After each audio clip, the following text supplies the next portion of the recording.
Hey, what's going on? This is Andrew from the Happy Hearthstone Podcast, the longest running Hearthstone podcast in the history of space and time and cards. But for the podcast you're about to listen to, you better hope you're going second because you are about to coin Concede. Greetings. Hello. Greet my greeting. Well met. I greet you. Greetings, traveler. Greetings, friend. The pleasure is mine.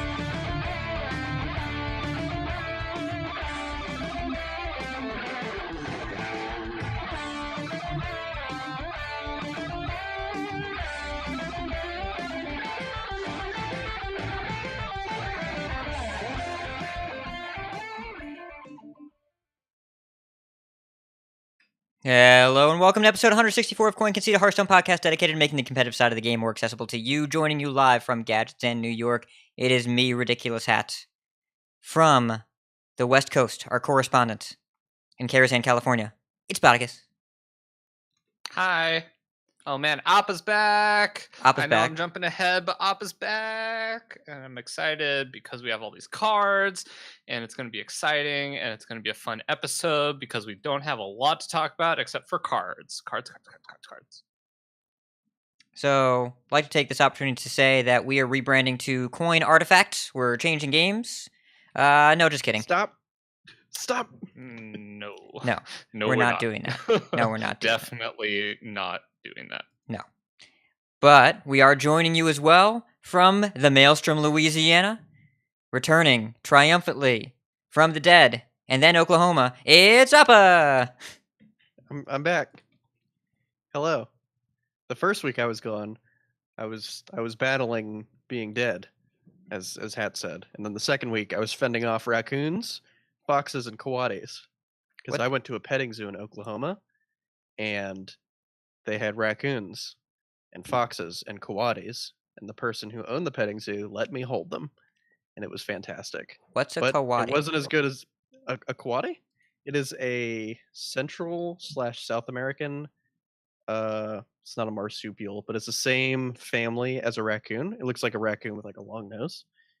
But yeah, they're super cool, and all three of those are some of my favorite animals, and I've never gotten to hold one before. It was super awesome, but it wasn't as great as being on the show, and I'm glad I'm back. I'm ready to talk about some cards. This looks like not quite an anteater, and not quite a raccoon.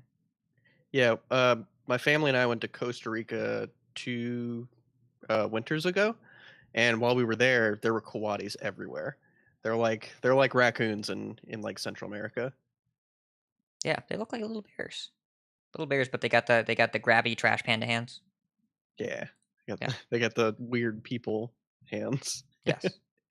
Well, before we get distracted by cute animals, we want to let you know that Coin Concede is supported in large part by you, the listener. If you'd like to find out how you can support us and receive rewards in return, head to patreon.com/coinconcede. And we have a special note before we go any further. In 3 weeks from today, we're recording on December 19th, publishing the episode likely on Friday the 21st or Saturday the 22nd. We will be joined by a very special guest, Jared Tendler, the author of The Mental Game of Poker. We talked about it for a while ago.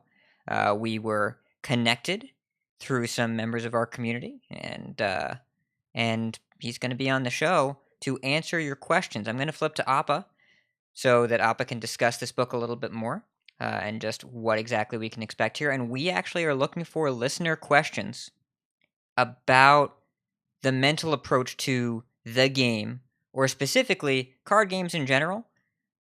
Jared is going to be joining us with a lot of background and expertise in the mental aspect of competition and of bluffing and of card games. Hearthstone specifically, we think, is going to be a little bit too narrow, so we're looking for broader questions. And Appa, I'm hoping you can illustrate exactly what's gone over in the mental game of poker so that we can guide our listeners as to what exactly we're looking into. Yeah, okay. So I've talked about this before on the show, but it was a while ago. So I'll rehash a little bit. I don't want to take up too much time because we got a lot of cards to talk about. We're going to have a big discussion on that. But Jared Tendler is, like Hat said, the author of The Mental Game of Poker, and it's a book that I found completely by accident. I actually was watching a video on YouTube about the Team Liquid League team. They have like a video series on there, and I keep up with that, like when the LCS split's going on.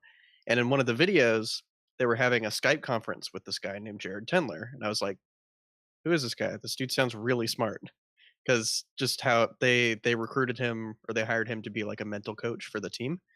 Um, and I just Googled him and I saw that he had a book called The Mental Game of Poker, and I checked it out.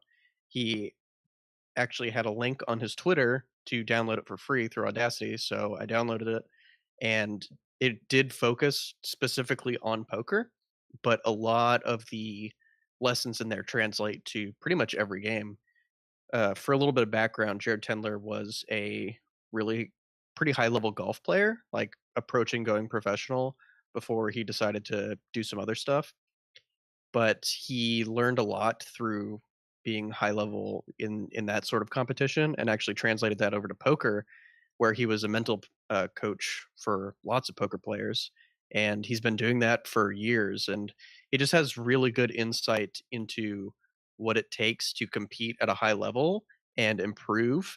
And a lot of what the book goes into is a very heavy emphasis on how to handle tilt, because that's something that most people struggle with and will let hinder their improvement, and then just how to improve in general, and self-reflection and being honest with yourself. So it's a really good read, and I think the link on his Twitter still works. I think it's still free if you use the link on there. I think it's pinned. But yeah, I'm really excited for it because I started reading the book and I was like, y'all got to read this. It's real good. Yeah, I started listening to the book shortly after you mentioned it on the cast, and I haven't quite finished it yet, but I definitely will be finishing it before he's on. I'm just really excited to talk to him about it, because really it's a book that talks a lot about poker, but you can really connect the dots to have it apply to almost anything, even just general life. There's a bunch of general life tips just kind of stuck in there that are really good. So I'm just so excited to have him on, get to pick his brain, because he's obviously super super smart, and I hope the listeners enjoy it. Yay, gonna be fun. Send us your questions, email them to coinconcede@gmail.com, or post them in questions for the cast in our Discord, or tweet at us, or carrier pigeon if it gets here in time. But don't send your pigeon into the maelstrom. And then, most important question, how's life? And Appa, I'm gonna start with you. How is life? It's good. It's a tiny bit stressful right now because tomorrow is my last official day of class before final starts. So that's going to be an experience like it is every semester. um, but other than that, I actually ended up getting sick last night, like late afternoonish. I started just feeling bad, like started feeling congested and stuff. So I was really sad or really worried that I might not be able to do the podcast tonight. But luckily, I cocooned myself up in blankets last night and sweated out my fever. So all I have to deal with is a little bit of congestion. So I apologize if my voice sounds froggy or whatever. I know it sounds a little bit different, but I'm containing the sniffles, so that should be all good. Other than that, I've been playing a bit of Eternal on the side as well as Hearthstone. I didn't get to play either for like 4 or 5 days because we were in backwoods Oklahoma, 30 minutes away from the nearest town in the middle of the woods. And our Wi-Fi was a Wi-Fi modem or a router modem combo that looked like it was from the 90s. So our speeds were not good. And they had a sign in the bedroom that said, Wi-Fi is not for streaming. Like data is limited on this Wi-Fi. And I was like, oh no, where are we? I want to go home. Yeah. Yeah, you can use But, it to it's- sign into your AOL email real quick and just check a couple messages. Maybe just Yeah. maybe just make sure your Neopets are alive. Just picture the dial-up, or like imagine the dial-up tone. Hearing that, that's basically where I was transported back to. But when I did get to play Hearthstone, I got up to rank 2 on EU and rank 2 on NA. So I'll probably just push for Legend for those 2 servers by the end of the month, just so I can have the rank 4 start next season, because December is the start of the 2019 HCT season. So I want to be in a good position to climb ladder from there. So Yay! Bodikus. Speaking of rank 2, I also got to rank 2 today after being kind of just playing a few games every once in a while and sticking around rank 3. I've been playing mostly Death Rattle Hunter because that's just kind of how my quests lined up, and I wanted to be playing a powerful deck that wins games. So been winning with that, and I don't know if I'm gonna push for Legend. Honestly, I might try to get to rank 1, but if I struggle at all, I'm not super worried about it. We haven't even heard what the actual HCT season is gonna look like next year, so um, yeah, I don't even know kind of what my plans are for competitive in terms of competing in Hearthstone next year, but definitely gonna still be trying to hit Legend when I can, and yeah, we'll just kind of see. I've been enjoying getting a couple games in a Hearthstone, but haven't really been pushing that hard. Well, I actually have a very special achievement. I've hit top 100 Legend for the first time in Eternal. So, yay. It's a different game. It's actually top 100 Masters, whatever. I'm going to be on From the Void, an Eternal podcast, in 13 hours. So, if you're listening right now and you like Eternal, you can check it out tomorrow morning. As far as Hearthstone goes, I had a personal milestone. I was looking for fun in the game, so I chose Priest. And it was an interesting experience, but you know what? Zarek's Cloning Gallery. Actually a super fun deck. Actually super fun. Yeah. I had a Yeah, coaching it is. session with, I forget who it was with yesterday. Oh no, that's gonna drive me crazy. I just want to analyze your first statement. I was looking for fun in the game, so I chose Priest. On purpose. Hat, please. What? What are you doing? Why are you doing this to me? Okay, listen. Why are you not so- playing preps? So I did a coaching session with Omni Trio, and he talked about the Zarek's Cloning Gallery Priest, and we had a crazy, crazy game, including a turn where I coached him basically to punt as hard as possible, and we still won somehow. Even though we messed up twice in 10 seconds, and by we I mean I told him to do it. He was moving the mouse, but I was the driver behind the wheel. He was just the hand. And every game is so different and interesting, and the game plan is so fluid that I really enjoyed how my brain hurt afterwards, but I can only play like a couple games at a time. Because I had to go back to contemplating my future as a morning person and binging Eternal, usually simultaneously. Because also, unlike me, after this podcast, I'm going to go to bed and get up tomorrow between 7 and 8 in the morning on purpose. And then I'm going to do that every day forever. And it's going to be really different. Really. But you're gonna have weekends.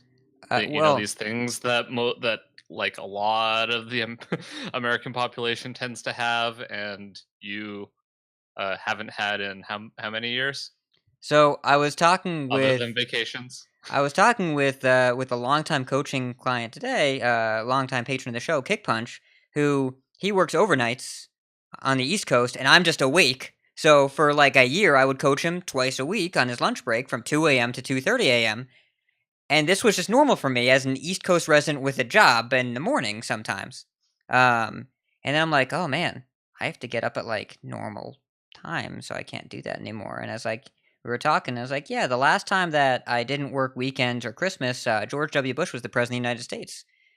And it's kind of a harrowing thought. I think the last time I think I was in 8th grade, whenever George Bush stopped being president. Yeah, it's I swear, I thought you were gonna say the last time I was born, George Bush was. That was the other George president. Bush. I was gonna say the last time George Bush was president, but I was like, that's just implied. I don't need to say that part. Yeah. But here we are.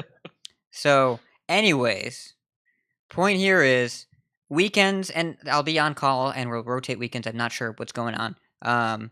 But I'm gonna get up tomorrow on a day off between 7 and 8 in the morning, and then Friday I'm gonna get up between 7 and 8 on purpose. And I'm not. I don't know if I'm ready. And just kind of looking at what the past over a decade has been, and the future is going to be. It's feels like a brand new life. So I am nervous and sleepy, mostly both, because I started the 7 a.m. train today. But we'll see how that goes. But priests, kind of okay. I'm not a pod person. I promise. Not a pod person. Priest is okay, and I like getting up in the morning. Not a pod person. I think Hat is finally just conceding to you, Bodicus, because he realizes that not keeping prep is correct. No, So okay, he's just okay. playing the class without prep. I'm waking up in the morning not being crazy. Let's draw the line there. I mean, you don't need prep. You just play Gilded Gargoyle and get a bunch of coins, and then the coins turn into more spells because you play Lyra, and there's so many. Oh, Were you always this way? There's so many things. I'm not a priest player. It's I'm not a priest player, Bodicus. I'm not a priest. 2018. I'm not a priest main. I'll have you know. I chose. I was not a shaman Team. main until Tunnel Trog got printed, and then I was like, this is the life for me. Not the Yeah. pirate life, but the shaman life. yeah. I was not a rogue main until Tomb Pillager. That's a card. I've always been a rogue main. Team Shark for life. I see through you now. All right. I think So we've gotten I- enough I off the think- rails. I think I get it now. He thinks he's a rogue main because he plays thought steals against rogues too much.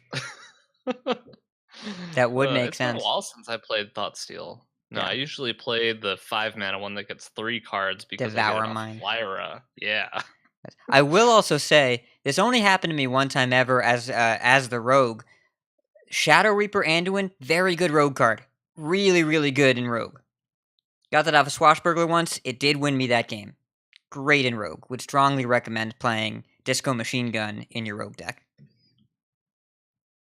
Oh, especially if you're playing Faldori Strider because it doesn't kill those. Yeah. Right, because you Yeah. get the 4/4s. Yeah. Yeah, you get 4. Anyways, I think we're a little bit off the beaten path. Bodicus, would you like to do some news? Sure, let's do some news.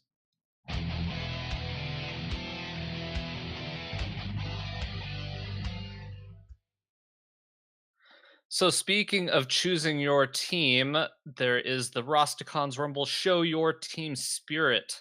This is something that everybody, if you have not already done, you should go do.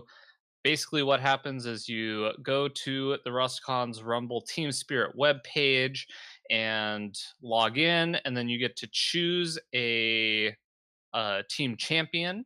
And if you do, then when the set comes out, you're going to get a pack, just a free, just for going on the website and choosing a team. You will get a pack of Rastakhan's Rumble. I chose Team Shark. I wish I knew her name, and I should have had this pulled up. But either way, what did you two choose? Appa, I do you think mean I already Grawl know the what Shark? you chose. Yeah, Grawl the Shark. Yeah. Team Shark. Appa, I think I know. Sorry, I what was you typing. chose. I was typing in Twitch chat. I obviously chose Team Frog. Like, come on now. It's Team Frog. Let's go. Yeah, Team Frog is the shaman one, and it's also just frogs. So there was no universe where I was not picking that. So I snapped that off as fast as my computer would let me.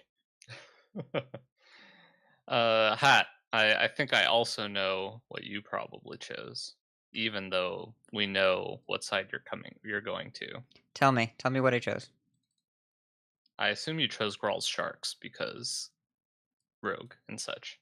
So, I promise I'm not a pod person. I chose Bwansamdi. Bwansamdi zombies. What? What? Really? Yeah, I love Bwansamdi. I chose him because it's Bwansamdi. I know it's a priest card. I'm not a pod person. I promise. But What happened while I was gone? Hat, you changed. I like Hat, you Bwansamdi. Okay, I've been Bwansamdi. gone 2 weeks, and the hat is now a priest main. Okay, no, you back up with that mess. You back up with that mess. I'm just saying, in terms of characters that are awesome, Bwansamdi is the winner, and I don't know why he's associated with priests. But I picked Bwansamdi zombies. All right. Well, that's a new one. So, yeah, make sure you go to this website and choose your team. Let us know who you chose in the Discord because, and tell us why Hat is now a priest main. And get your free pack. You have till, I believe, December 4th. Please send us your questions to Jared Tendler with hashtag hat is a priest main. Tag with that. I don't like this alternate timeline. This is the worst timeline. Look, this is the timeline that you made, buddy. Ugh. All right. So the next news item here we have is another raunchy animation video. This is Ticket to Greatness part number 4. It looks like at the end of it they spoil or they tease that there will be a part 5 at least. So I'm really looking forward to that. And I know Appa watched this just before the cast. And what did you think of it? Because I thought this was quite funny. It was really good. I'm not gonna spoil anything in it. It's only like a 4-minute long video, but there was one part where I was eating my chicken noodle soup and bread as the side dish, and I started choking on my bread because I was laughing so hard.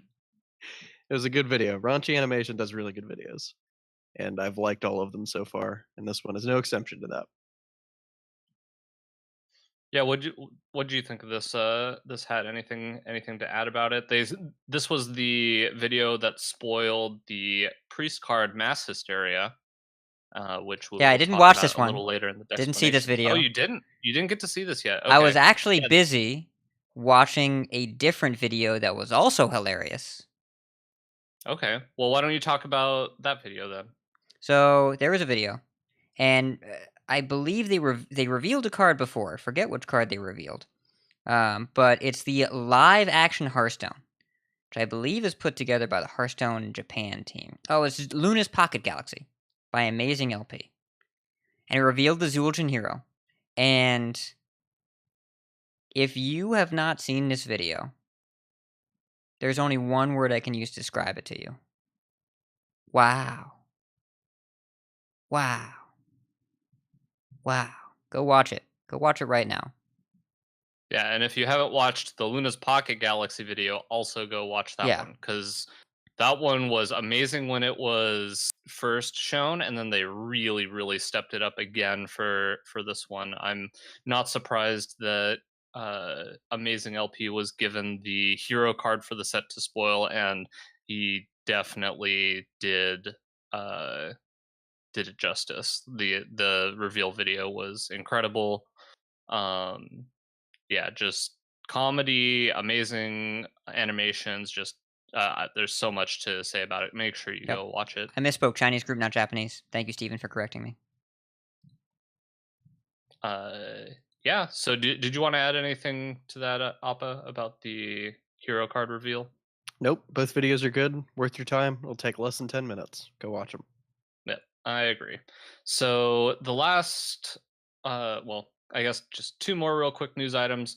The final card reveal stream was today. It had Kibler and Iksar on it. I was able to listen to most of it while I was at work today, just driving around, and it went really well. I think had said it best when we were talking about that this was going to happen, that Kibler's really just obviously a very good caster, and he really balanced out Iksar and was able to get a lot of really good information out of him. And Iksar, I think, did a great job, but also I think realized even partway through, he said, sometimes I think I have too much of a competitive mindset, like in the middle of doing the reveal, and you could kind of tell. But I think he's just going to get better the more times he's on camera like this. I think this was overall a great stream that we got to see most of the rest of the cards, and there's some pretty cool ones. I really liked the decks they put together. um it was just, yeah, it was fun to watch. Kibler's always great on these. I really love when Kibler is involved in the card reveal videos, because he's just so natural on camera. Appa, were you able to catch any of this by chance? Okay. No, I didn't really catch any of this. I came home from school, then picked Taylor up from work, and we went to Target. And we came back here, and then we ended up having to steam clean the bedroom because our dog pooped on the floor and then in the closet. Yeah, so Aw. I didn't really catch this. Okay. Well, yeah. So if you did not get a chance to catch this, I think it's probably worth watching, just seeing kind of the reactions and some of the interactions of the cards and deck ideas that they kind of come out with for this. The last little news item we have is actually the lack of a news item. It's that we don't currently have any HCT news. We don't know what's going on next year. Do you, either of you, remember by chance if at this time we knew all about how they were going to do HCT for 2018? The announcement to the public last year looks like it was December 12th, 2017. So we're closing in. I don't know what the players knew already. The rules document that I can find here doesn't have a date on it. But it does seem that for public announcements, we're probably on pace. I've seen some tweets indicating it was a little bit earlier last year. It was about 3 weeks before the tour stop was supposed to start. And I believe DreamHack is this weekend. There's a DreamHack this weekend. So that has to count towards next year? Yeah, so qualification for the tour shall commence on January 1st, 2018 at 12:01 a.m. Pacific time, is expected to conclude on November 30th, 2018. That's Friday. Yeah, so the season starts on Friday. So DreamHack is this Friday and currently does not have an HET year in which it feeds. That's So, awkward. Yeah, that's a little awkward, but I guess we will just kind of see how it goes. It's a really awkward time too, just because the new set's coming out very soon. I mean, it's coming out a week from yesterday, right? The 4th. Yeah, Yes. it's coming out a Yep. week from yesterday, and so it's, you don't really want to take away too much from the excitement of the set, which I get, but at the same time, you have a tournament coming up that feeds next year, and you don't really, people don't know where we're going with HCT, so hopefully we get some news about that soon. But that's really all we had for the news this week. I guess we'll jump into the tournament section. I know there was so many tournaments this weekend, right, Hat? It's the grand tournament.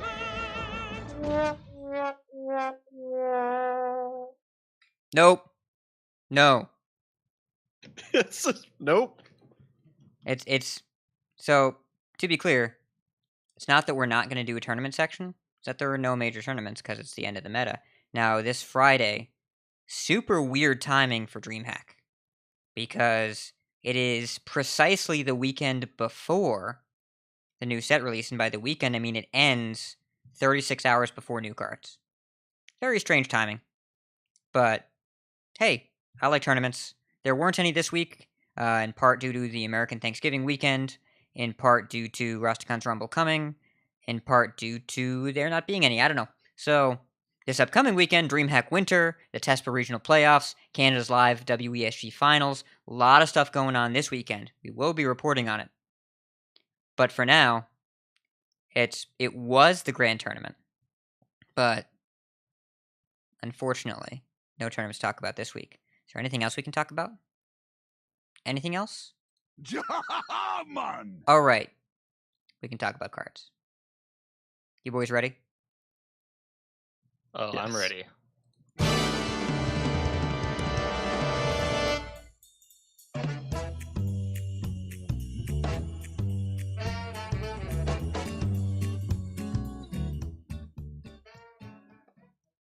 And by the way, we got a tweet saying it's been a little while since we've done the explanations other than Robobson's amazing Odd Warrior. So I'd like to tentatively title this section Cardguments.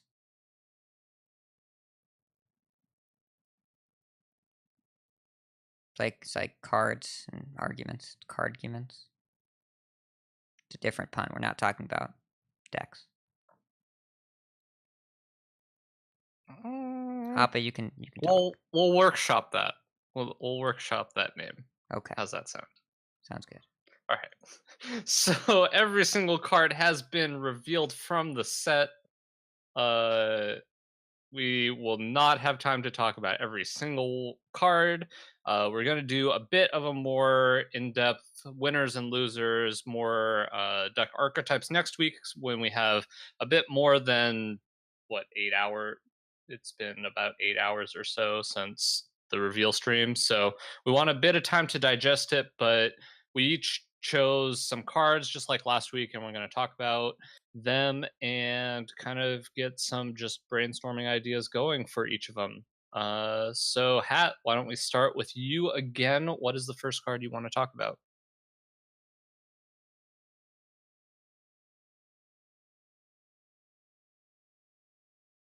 All right, it's on the screen. First card I want to talk about.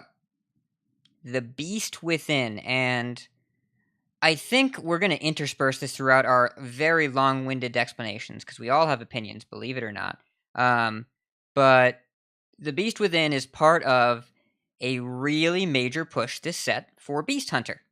And Beast Within specifically, I'm discussing, because I think it is a very powerful removal spell. Appa, you alright? You alright there, buddy? He's doing a frog face. He's doing a bit. Appa thinks Appa is hilarious.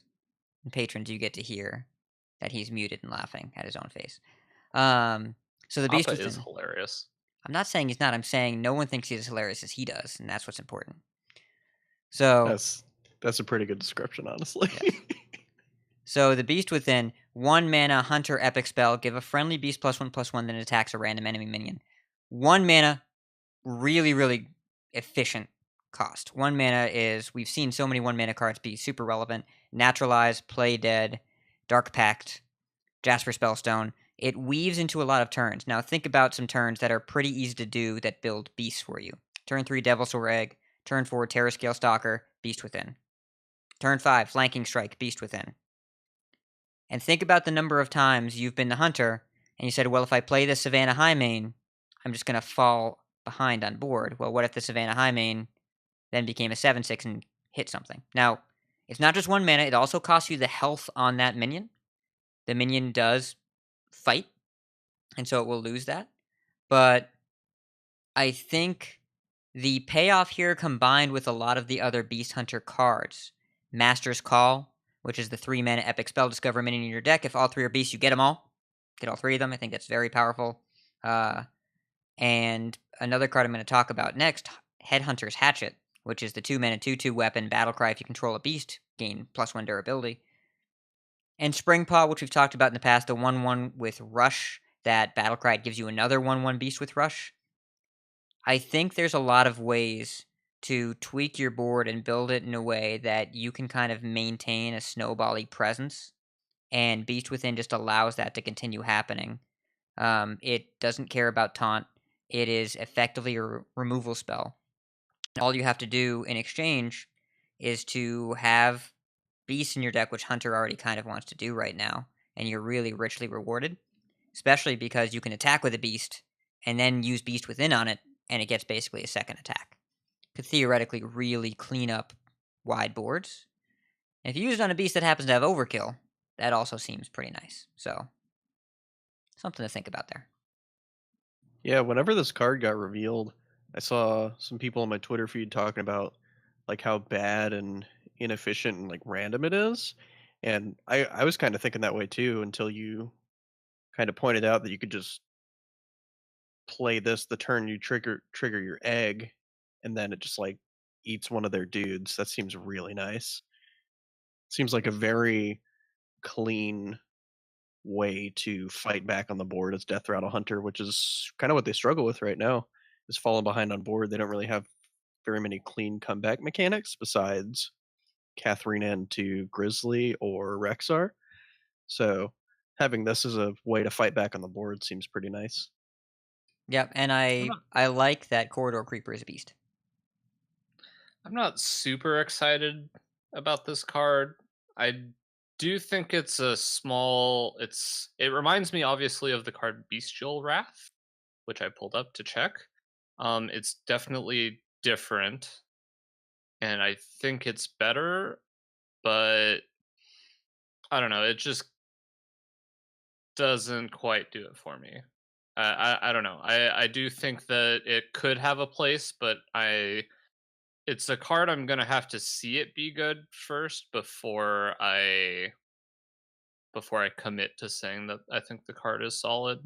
However, the other two cards you talked about, I think I look at and I see as quite solid. Yeah, and I think you have to imagine Beast Within is basically either giving a beast rush or allowing it to attack twice in one turn.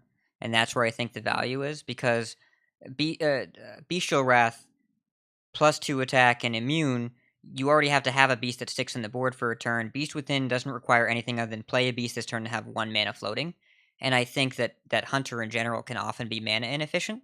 A lot of time tracking kind of fits into empty turns. But you can use this as a board control turn instead of a card selection spell. I do agree that there's questionable application here because it really depends on the meta playing the Rastakhan's Rumble game of being really board centric. This card is bad against Shutterwalk. You don't play it against Shutterwalk. You play it against other decks that are trying to go wider on the board. If you had a 4/4 beast and you were playing in Serenite Chain Gang, that's where this kind of card shines, because you really want to be Look, able to push all down I'm gonna with the small say minions. is if I had a Manatide or an Acolyte or something on the board and you hit me for 5 in the face and then played this and broke my dude, I'd be pretty sad.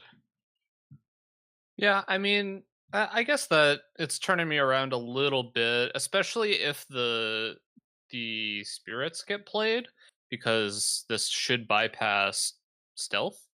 Yeah, So it's relevant.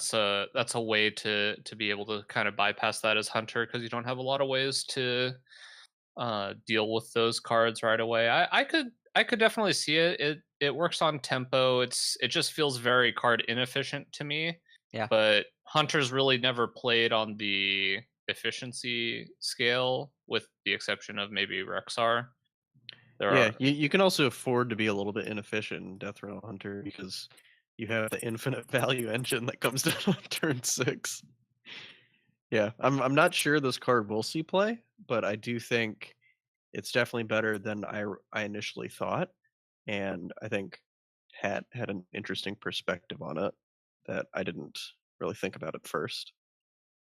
Yeah, I think I've come around on it a little bit. It didn't seem super impressive to me when I first saw it, but I definitely see what you're talking about with it, and could see there's at least potential there, right? Yeah, but Bot, I do have one question for you.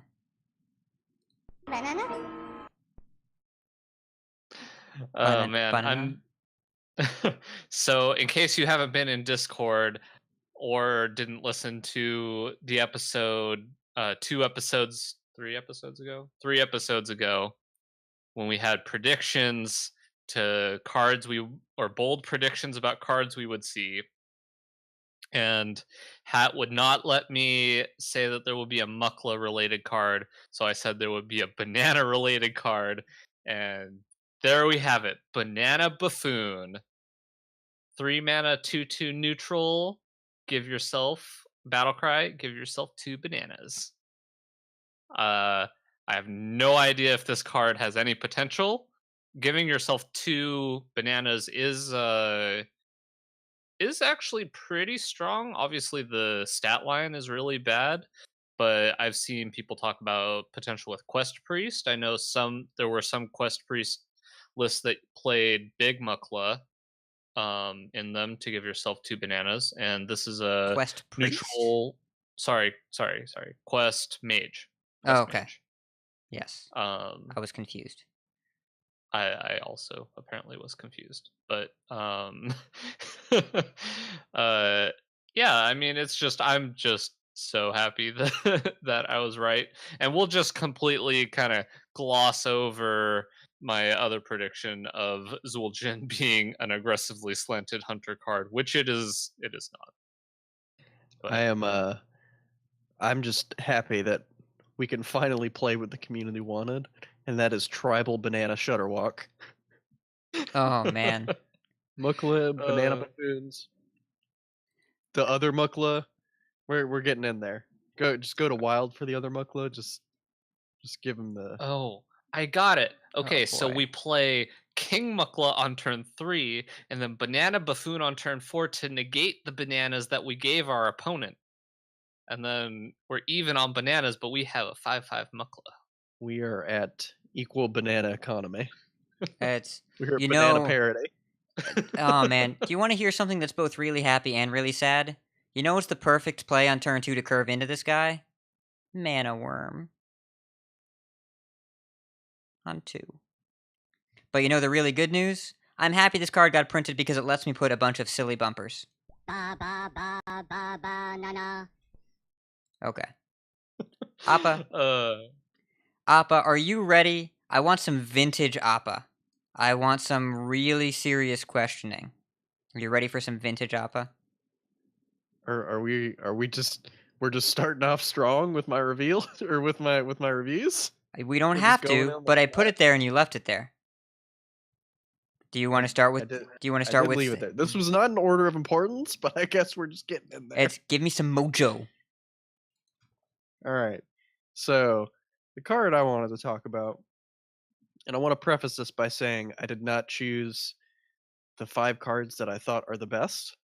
I chose the 5 cards kind of that I thought were really interesting or that people weren't talking about enough weren't talking about as much as I think they should, or are talking about them in the wrong direction that I think they are, which this one I think people are not talking about in the correct direction. A lot of people that I've seen talk about Mojo Master Zihi. He is a 6 mana 5/5 neutral legendary minion. Battle cry, set each player to 5 mana crystals.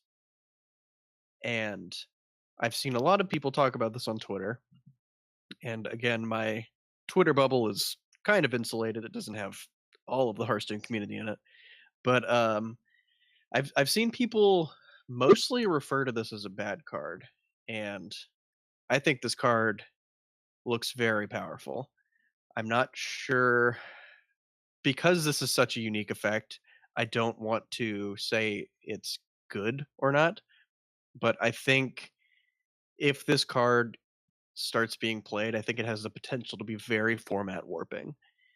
And the reason I'm saying that is because I'm thinking about all of the aggressive decks in Hearthstone's history, or at least most of them, and even the ones we have currently in Standard, the aggressively slanted mid-range decks.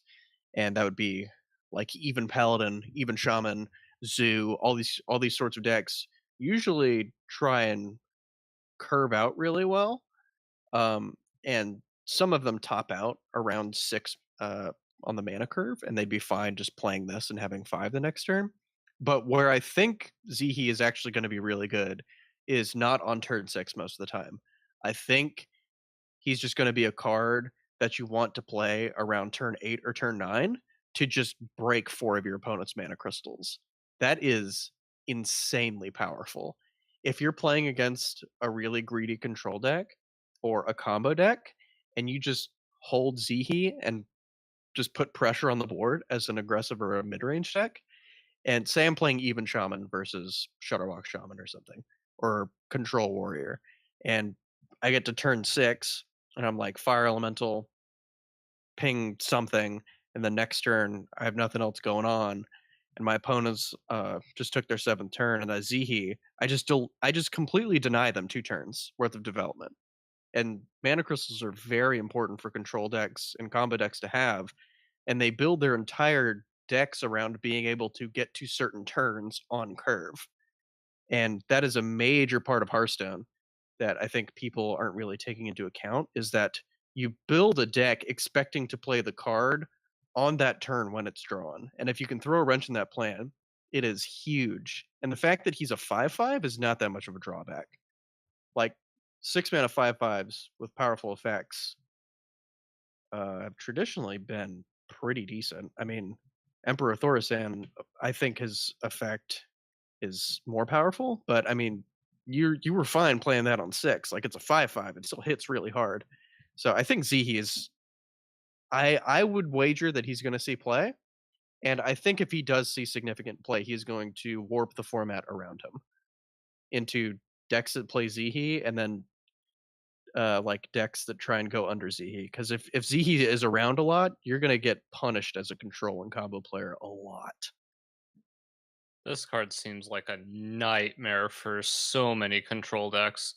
I'm just thinking about playing Priest against a card like this, where Like you're if I'm trying to set up like your Psychic Scream or something, and they just Zihi you, and now you're another turn behind, and you probably lose on the spot. There's just so many situations against Control Warlock when you're just like, I just need to get to 9 mana to get my Void Lord down, and then they Zihi you, and you just are locked out of the game. I'm surprised that, because I wasn't on Twitter that much when this card was revealed, so I didn't see that people were kind of poo-pooing on it, but it seems quite just a very powerful effect, and I've been playing more control-y decks recently, and just imagining getting my crystals reset feels like it could be pretty devastating. Yeah, and the thing is like, if it happens on 6, you're kind of like, okay, I got a mana crystal destroyed, they developed a 5/5. That's not that bad. The thing is, it's like you don't even have to have him on curve on 6, because it gets better the longer the game goes on. which is pretty crazy. Like, you can play him on 6 as a 5/5, and then he breaks a mana crystal at worst. And then he just gets better the longer you don't actually play him in many scenarios. So I think the card is definitely being slept on. And it would definitely be my pick, I think, this set for most underrated so far. But I mean, Yeah, but have if you you ever- play him, into 9 mana, the next turn they just UI hit. Oh, they can't. Though, Yeah, I mean, have you- when do we have 6 mana when they have 9 though? That's not reality. We're on 4. it's so. I was thinking about this. First of all, I'd be like, this would counter turn 4 UI. Wait, no, it wouldn't. Second of all, Knights of the Frozen Throne, Kobolds and Catacombs, Witchwood, Boomsday, Rastakhan's Rumble. How did it take them 5 sets to print a Death Knight hate card? 5 sets. Because this card is anti-Death Knights. This card is anti-hero cards. Hero cards are all about invest a bunch of mana and then develop value later in the game. Blood Reaver Gul'dan? Imagine if this card was in Standard when Blood Reaver Gul'dan Control Warlock decks were seeing play. Oh, you're on 9 mana? No, you're not. Good luck getting back your Void Lords, buddy. Imagine what Q-Block would do if they got reset from 9 mana to 5. Because against the 10 mana deck, you take that away. Raza Priest, I think it would have been extremely effective against Raza Priest. against when Shutterwalk was really seeing a lot of play in the Witchwood meta. I think it would have been very effective there. It's if you play this into the Psychic Scream turn, and you delay the Psychic Scream by exactly 1 turn, that is Loatheb, right? Now, that's a very specific use case. It is only Loatheb for a singular large spell later in the game that costs more than 6 mana. Original Loatheb cost 1 less mana than this and was completely busted.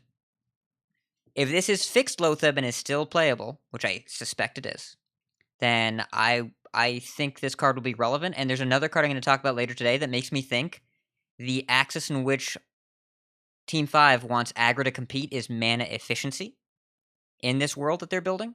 And this card is all about rewarding it. The thing about Loatheb, though, is you played it and then the effect happened once. You play this and the effect happens for 4 turns. Like until you hit 10, because it's impacting you every single turn. So it's like a lingering effect that just, you play this and it's like, oh, okay, so this just didn't hit me once. This hit me effectively 4 turns in a row. And also it's a 5/5.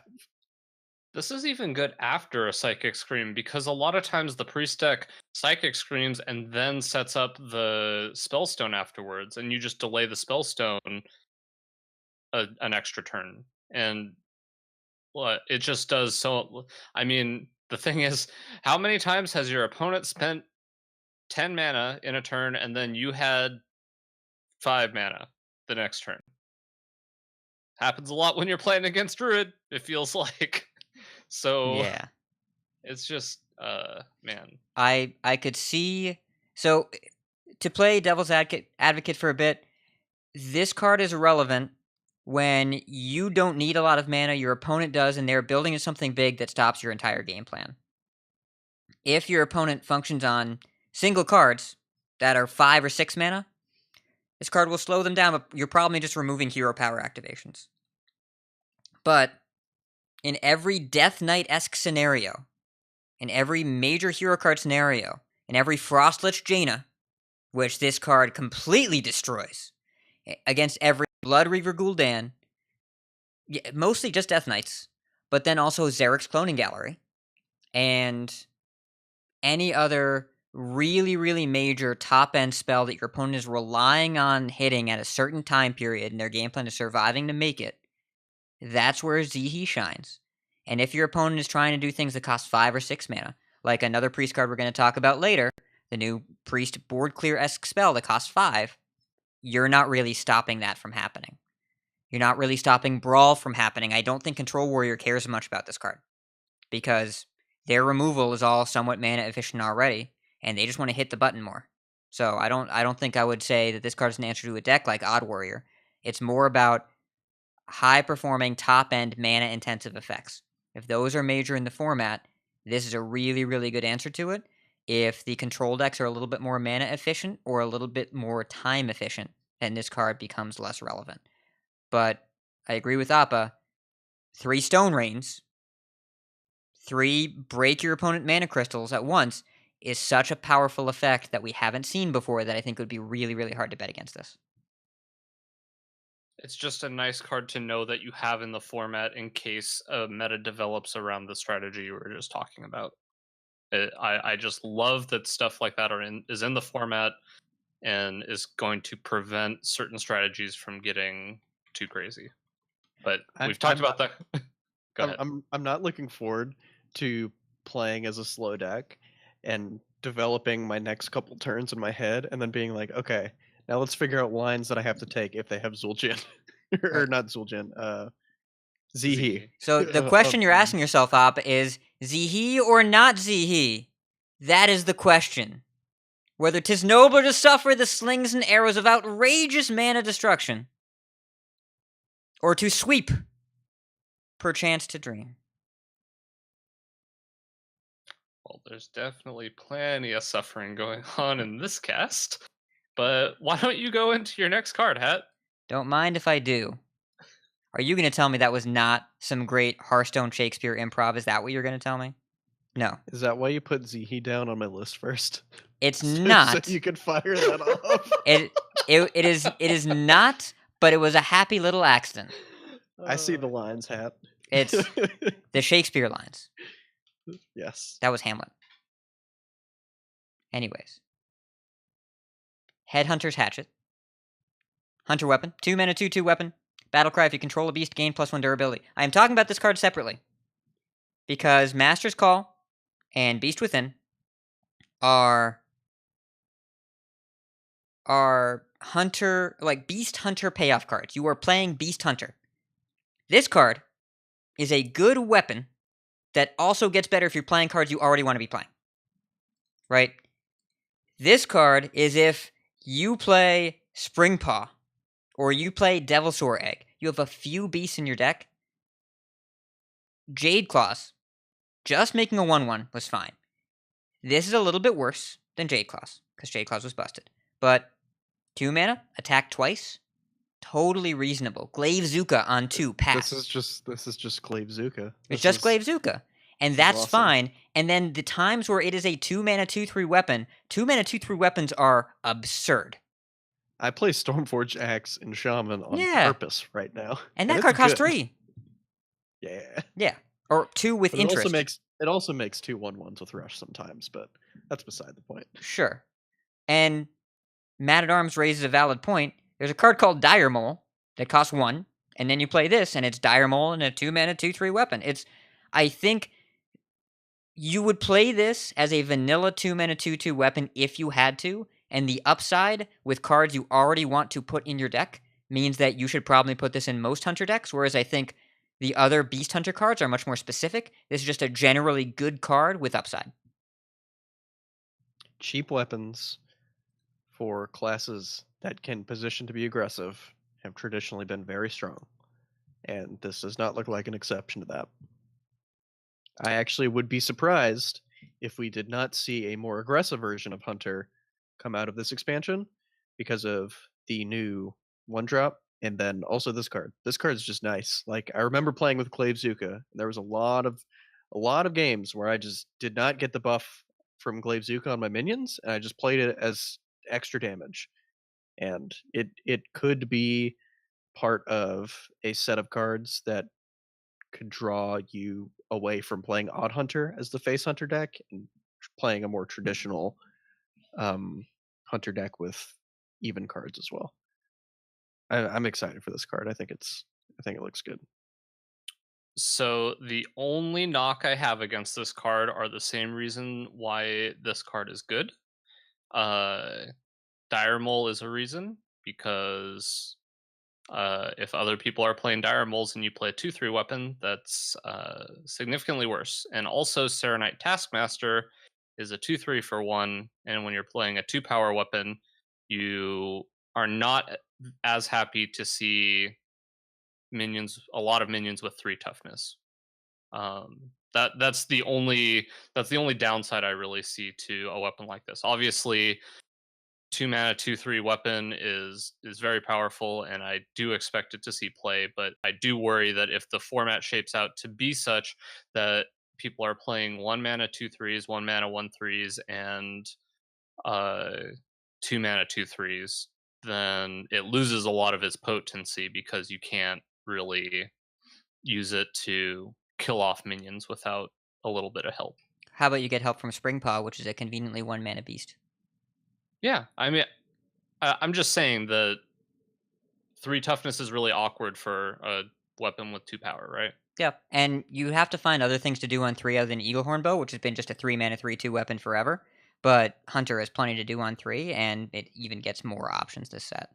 But I agree, there could be breakpoints where this card is a little bit more awkward, and we are still in a format for another few months where we have to ask ourselves, How long can this go on? and 2/3 taunts are good against a 2/3 weapon. Yeah, I think a big reason why a card like Hellfire came back into the format really big is just because there were a lot of 3 toughness minions in the format. So you really have to look at what kind of minions the format is putting out, because a lot of times weapons are used to preserve your board, by removing your opponent's board. So you just gotta look out. If this card is underperforming, it'll likely be because there are a lot of 3 toughness minions, and it doesn't line up as well against them. But if it's all right, we'll move on to my second card, Yeah. which is Crowd Roaster. We talked about it a few times on the cast. Just minions that have battle cries that remove other minions are traditionally very good. This card is obviously very expensive, but it is a dragon. It is a card that goes along really well with the warrior legendary, the one that doubles your dragons. I don't know. It just I don't know that it will necessarily be seen play, but it's these cards always just kind of seem to catch us off guard, and I'm hoping that I'm not going to get caught off guard by this card. It, I'm never sleeping on another Flame Tongue Kavu again. yeah, I slept on Dynamatic a little bit. That card is nuts. So I'm never sleeping on another minion that comes into play and removes another minion. This card's expensive. It is 7, but it does hit something for 7 and make a 7/4. We remember Firelands Portal, right? That one only dealt 5. This one doesn't go face, but it gives you a 7/4 every time. yeah. On average, a 7/4 is going to be better than most of the 5 drops. Yeah, I remember, like, I play with Blaze Caller a good bit, partially because of Earth and Might, partially because I put it in some of my decks, and it's a reasonable card. 7 mana 5/5 that deals 5 to something's pretty good, and Crowd Roaster is better than that in a lot of scenarios. and doesn't need a turn of setup. Yeah, the 4 health is relevant, but I think that if the 7 damage is going to matter, you're probably playing against like a bigger deck with like bigger minions, and in that case, you're less worried about like smaller things trading into this. But even if this comes down and deals 7 to a big minion and then dies to either 1 or 2 smaller minions, you still got a 3-for-1 out of that, like a 2-for-1 or 3-for-1. So I think the value that this card brings is pretty strong. The 4 health is a kind of a knock against it, but I think just 7 damage is so much.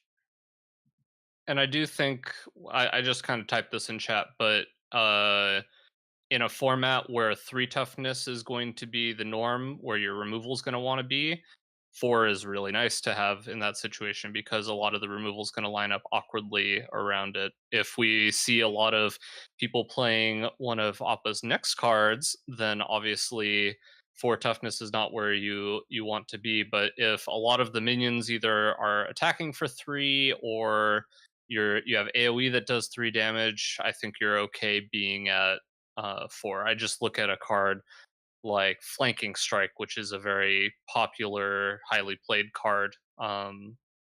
This card, you're not that upset if they have to Flanking Strike and do something else. Obviously, you're upset if it's Flanking Strike plus the Candle Shot, but I mean, just having to go a little bit extra makes the 4 toughness work in my vision, at least. Do you have anything to add, Pat? I'm not sure on this one. So the value a lot of the time in playing a minion that removes another minion is in the development and applying pressure while removing the pressure from your opponent. We've seen it be very successful with SI7 Agent. I think is probably or Vilespine Slayer are probably the best examples I can think of really good ones. Mercspark Eel, obviously very good. Fire Plume Phoenix worked out to be okay. Fire Elemental has been good enough in most formats, not all, but most. Blaze Caller has struggled to see consistent play. Firelands Portal saw a lot of play for a lot of reasons. 7 mana, I think, is right around the line where you're probably pretty aware of your board position in that game and the inertia behind that game. And I wonder if you're behind, if this is ever saving you. If we quadrant theory this card, right?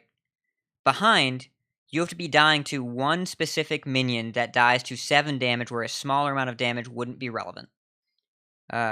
If you're ahead, it's fine. I mean, it hits for 7 and it kills something for 7. Developing, it's a little bit too slow for that. And what's the fourth thing? Parity. At parity, it's it's very backbreaking. strong. Yeah, it's very strong. Yeah. But if this is ever removing something and then traded into by a minion that can trade up into it, it's probably in your favor, but maybe not at the opportunity cost of putting it in your deck. I don't know. In order for this to be relevant, the offense has to be more relevant than the defensive nature. You have to be using it to keep pressure on or tilt a board that's already in parity where both of you are playing large minions. I wouldn't want this against Cube Hunter, because I think the things you're killing probably have stuff inside. And I don't want to play the game where we're looking at every deck in the format saying would I want it there, but the metagame as it currently stands, most of the late game threats are really sticky or really difficult to combat on a one-for-one basis. And so I think Crowd Roaster might be playing the wrong game in that meta. If you get to the point where you're at parity or you're ahead on board and you're using this to maintain a lead and you're trying to close the game quickly, in a board-centric meta, I think I can see it, but that 4 on the bottom is really, really hard to get past. Yeah, I think we'll have to see. This seems like a card where if you have a deck where the dragon tag is going to matter and you're looking for solid cards that could go into it, I think this is one that you could easily find a spot for. But I don't think you're ever putting this in a deck just as a 7 mana 7/4 that usually deals 7 damage to a minion. I think you want it in there if the dragon part of the text is gonna make sense, and you want a minion that can develop 7 attack. 7 attack is really scary. If Yeah. if this is a pain for them to deal with, then like if this is not easily manageable, then it's a really scary threat, which is why I like it. And Yeah. also, just like I said before, playing a minion that also kills something, flame tenkavuing something is very powerful, and we have all of us have at one point appreciated just how good that is sometimes. Well, and this card is quintessentially Rastakhan's Rumble, right? It is all about board presence and big attacks. It's about both of those things, and that is what the set is all about. And if we play Hearthstone by the rules of Rastakhan's Rumble, I think this card does all the things that you want your deck to be doing. Big offensive threat, swings a board, plays with the tribe. That's what Rastakhan's Rumble wants you to do. If we're playing by last year's rules, apparently what the game wants you to do is take out half of the cards that your class is eligible for, and then eat lions and spit out more lions. So, in the even odd and cube world, Crowd Roaster is in a strange place. I think this suffers from what many of the cards of Boomsday and Witchwood have suffered from, which is existing in the world where Year of the Mammoth exists. Yeah. And that can be a blanket generalization, but I think Crowd Roaster in particular is really symptomatic of what kind of hoops a card has to jump through to be relevant in the current world versus in the post-rotation one. What this card is trying to do is all about minion combat and board investment and back and forth fights over things that actually die when you kill them. And I just don't think that's the world we live in right now. If we get to that world, this card does what you want cards to do. All right, let's get into the next one, Appa. So I actually have 2 grouped together here because they both kind of make up the elemental package, like a benefit for Mage. And those 2 cards are, first one is Elemental Evocation. It's a 0 mana Mage spell. It's a common. It says the next elemental you play this turn costs 2 less. And then the next card is Scorch. It's a 4 mana Mage spell. It is a rare. It says deal 4 damage to a minion. It costs 1 if you played an elemental last turn. And the reason I'm kind of highlighting these is I also haven't seen a lot of discussion on these. But Elemental Mage is not as bad as you might think it is. I've played with a few lists that APX Void has made. They were more aggressively slanted, but the elementals that Mage has access to are pretty strong. Bonfire Elemental is a really, really good card. 5 mana, 5/5 that replaces itself is very nice. And then the kind of aggressive nature it can take with topping out with cards like the 7 mana 5/5. Is that Bonfire Elemental? Is that the name of it? Blaze Caller. Bonfire Elemental Blaze is Caller. the 5 That's- mana 5/5 that draws you the card, and Blaze Caller is Yeah. the Firelands Portal Elemental. And he's a 6/6, I Yeah. think. Is it? It might be a 6/6.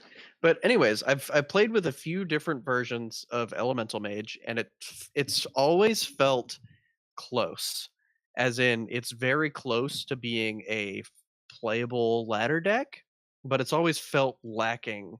It's always felt like you've had to play some underpowered cards, or you don't have a big enough payoff. And I think both these cards are really, really good for the deck. Like Scorch, just 1 mana deal 4. I mean, just having a upgraded Jasper Spellstone like on command pretty much. Like if you played an elemental last turn, and if you're playing Elemental Mage, your deck is filled with them. So this is probably going to be triggered most of the time. Just being able to deal 4 damage for 1 mana is really, really strong. And then Elemental Evocation.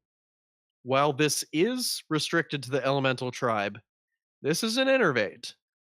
Do not sleep on Innervate. Innervate is very good. And I remember whenever I played Combo Druid, and that was like the only deck in Hearthstone that I played, the vast majority of the time, I was innervating out minions, and it was always busted. Because innervating out tempo onto the board is very, very good. And this is exactly what that lets you do. It lets you cheat the mana curve and play big elementally dudes. And I think this card's very good. And I think if there's an elemental deck, Scorch for sure goes in it. So I think that these two cards might be what gives Elemental Mage the push it needs to be competitive. Not saying tier 1, but I think it will be a reasonable deck to take on ladder for Mage that isn't Big Spell Mage. Yeah, the big thing I've noticed when I've played elemental type decks is that it doesn't ever feel like it really runs out of steam. So a card like Elemental Invocation is quite attractive because it feels like you can afford to sacrifice a bit of card economy since it's just the deck is naturally very good at generating value. So a card like Elemental Invocation, like Appa said, develops a lot of tempo, which is quite strong.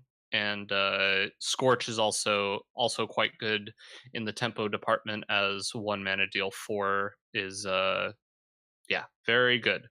Targeted. What's the mage card in Wild that dealt 4 to a random? Flame Cannon. Flame and that Cannon. one, I play with that card a lot too. That card Yeah. is very good for 1 mana extra and random. Yeah. So these seem quite good. I'm excited to get to play with them a bit. I don't know. I really want to try Odd Mage to start. So obviously these can't go in it, but if that doesn't go well, I think I will be looking into some elemental versions of Mage to maybe get a slightly different play style to how Mage has been traditionally operating. Do you have anything to add about these two, Hat? So first of all, Flame Cannon, the random was actually a buff because it could kill stealth 4/4s that draw you a card every time you play a spell. Second of all, if you Elemental Evocation out an Arcanosaur, that's a Dustbreaker. So the Arcanosaur is 6 mana 3/3 Elemental. If you played an Elemental last turn, deal 3 to all of the minions. You play that on turn 4, costs you 2 cards, but you can do it.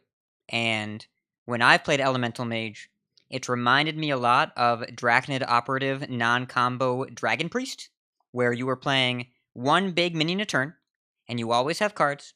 And if your opponent ever plays 2 minions a turn and goes face, you probably die. So, instead, you can play the Elemental Innervate. You know what I mean? Elemental Evocation, and have a card on turn 4 that deals 3 to all minions, or just play Baron Geddon on turn 5. That's good too. And I think that it's probably relevant because the deck always has cards in hand. Always, always, always. You just die with all of them. So you just spend a couple extra, and then you don't die. That's the dream. Not dying is the dream. Okay. Elemental invocating a bonfire elemental seems also quite spicy. Seems hot.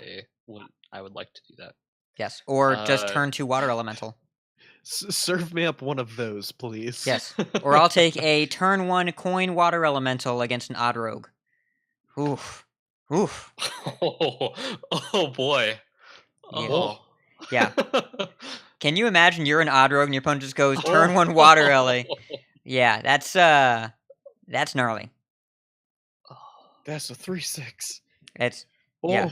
That's cold. Okay. So, all right. my next Go card. ahead.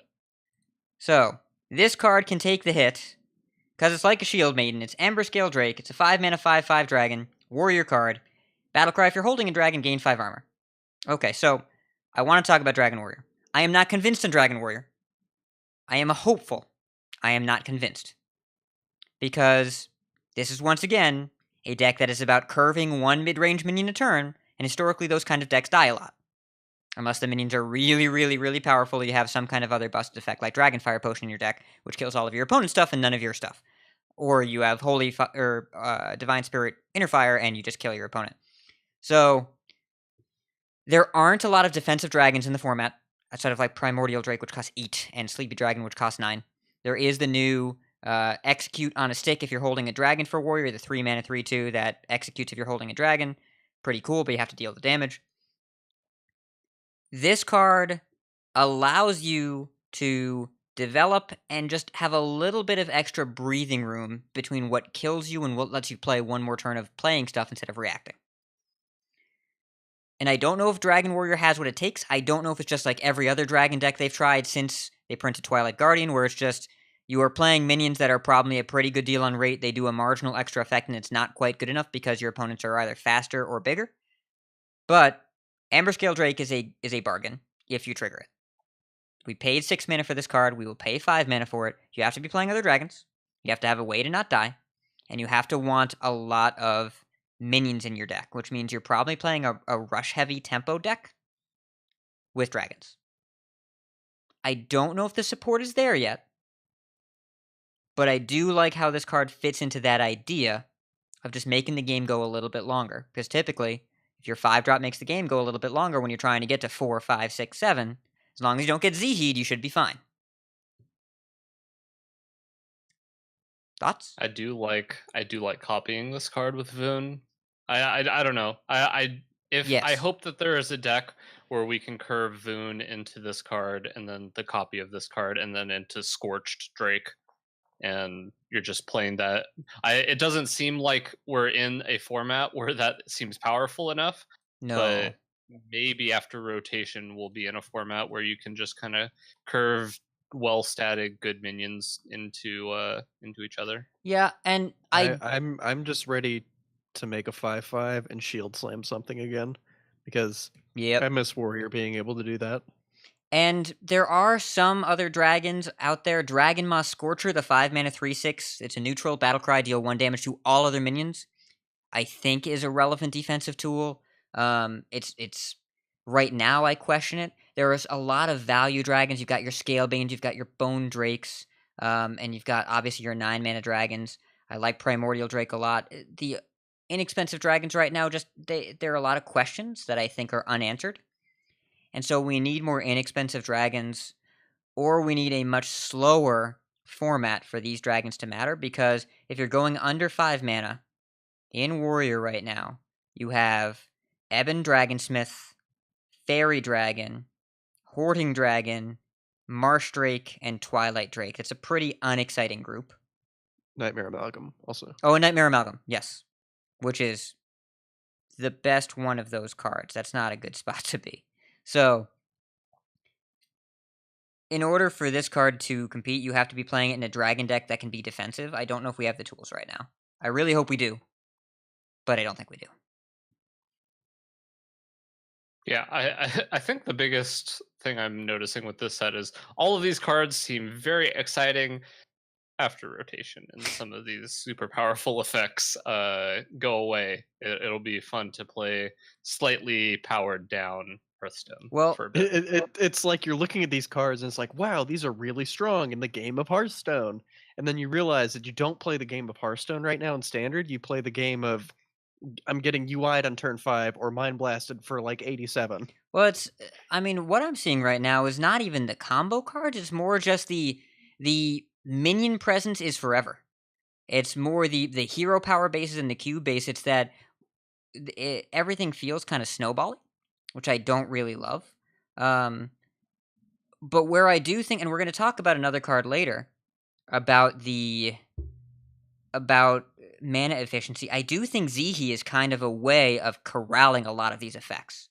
And I do think Team 5 is going to look to mana efficiency being a really, really major differentiator between control decks living and dying. So I think there's more to come on that. Emberscale Drake is mana efficient it's not quite offensive, and it's not quite defensive, and I think right now you have to be one or the other instead of splitting the difference. But I do think that Zihi will allow the meta to shift a little bit in a way that favors lower curve decks. But why don't we talk about the next one? All right, the next card I chose was Halazi the Lynx. This is the Hunter Legendary minion. It is a 5-mana 3/2 with Battle Cry. Fill your hand with 1/1 lynxes that have Rush.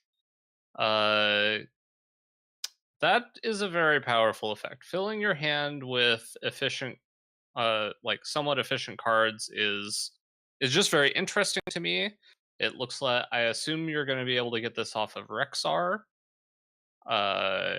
And a big thing when you are Deathstalker Rexar is you tend to have these turns that, well, I mean, I guess your hand does tend to fill up a bit, but you also just have these turns where it feels like you're being mana inefficient because the beasts you get are random for the most part.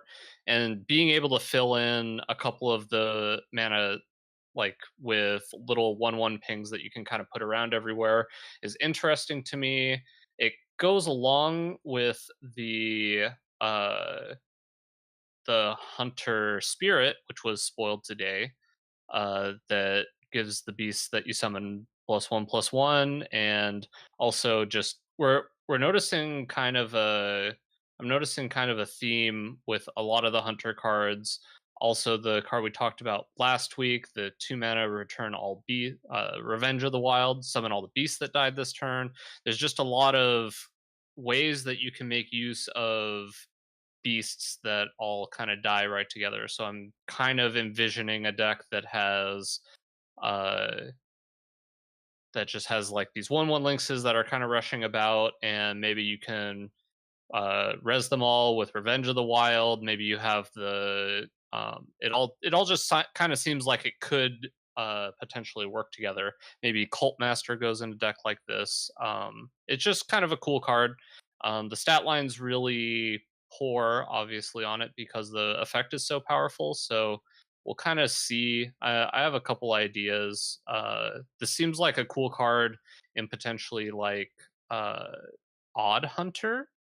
Just a card that you just put a 1 of in the deck and refills your hand with some threats while you're trying to hero power them down, and you can kind of use the 1/1s to chip in and make sure your minions on board are still going face if you still have minions on board. 2 words, Bodigus. Marsh Queen. Yeah, No, that's another thing. I thought you were gonna say spreading plague. No, it's no. Also, I'd like to point out, I'd like to take this moment about how great of a mechanic Rush is, and that once upon a time, Blizzard said it can also go face. I'm glad they made Rush, because Rush is so much better than Charge. If this was Charge, this card would be absolutely broken. Like, unprintable. but Rush, it makes it kind of like questionably good. And I have questions. I have no idea if this card's going to be good. Yeah, I don't know either. It's just a cool card. I like the possibilities. It has me thinking, at least, of the possibilities. Somebody said in chat, or Matt at Arms said Toxmonger, and that seems nice. I'm a big fan, big fan of that suggestion. Just lots of possibility. I'm excited for the possibilities of this card. Appa, what's your next card? So my next card is something I haven't seen people talk about all that much, and I think there should probably be more discussion around this card. It is Blood Claw. It is a paladin weapon. It is a 1-mana 2/2 weapon, and the battle cry says deal 5 damage to your hero. And initially, I thought of the cute interactions you could have with the new heal spells and things that benefit from paladin healing. But I think this card just goes straight up in Odd Paladin, makes it way better because the games you lose as Odd Paladin are the ones where you fall behind on board early and they get to free trade into your 1/1 dudes. And I don't think I'm struggling to think of any matchup in the game where Odd Paladin goes into the game thinking I'm on the defense. And because of that, the downside on Blood Claw is not really a downside in the deck. And if it is, you're probably not in a great position to win that game anyways. So being able to pay 1 mana for a 2/2, we've already talked about how good 2/2 weapons are, and that's for 2 mana. Like for 1 mana, it's very good. I think this card will just slot directly into Odd Paladin, just improve the deck overall, um, and just be really really solid card. And I think it may see some play in other places, but I think a lot of the heal paladin stuff is more gimmicky than it is good. But I haven't gotten to play with those yet, so but I think Blood Claw will go in Odd Paladin is my verdict. I think this card will go in Paladin decks that have a turn 1. I think on turn 1, you play Blood Claw, and then it's good. Also, if you really wanted to, and I don't think you would do this except to tilt Appa, you could go turn 4 timeout Blood Claw attack. That's a lot of life gain.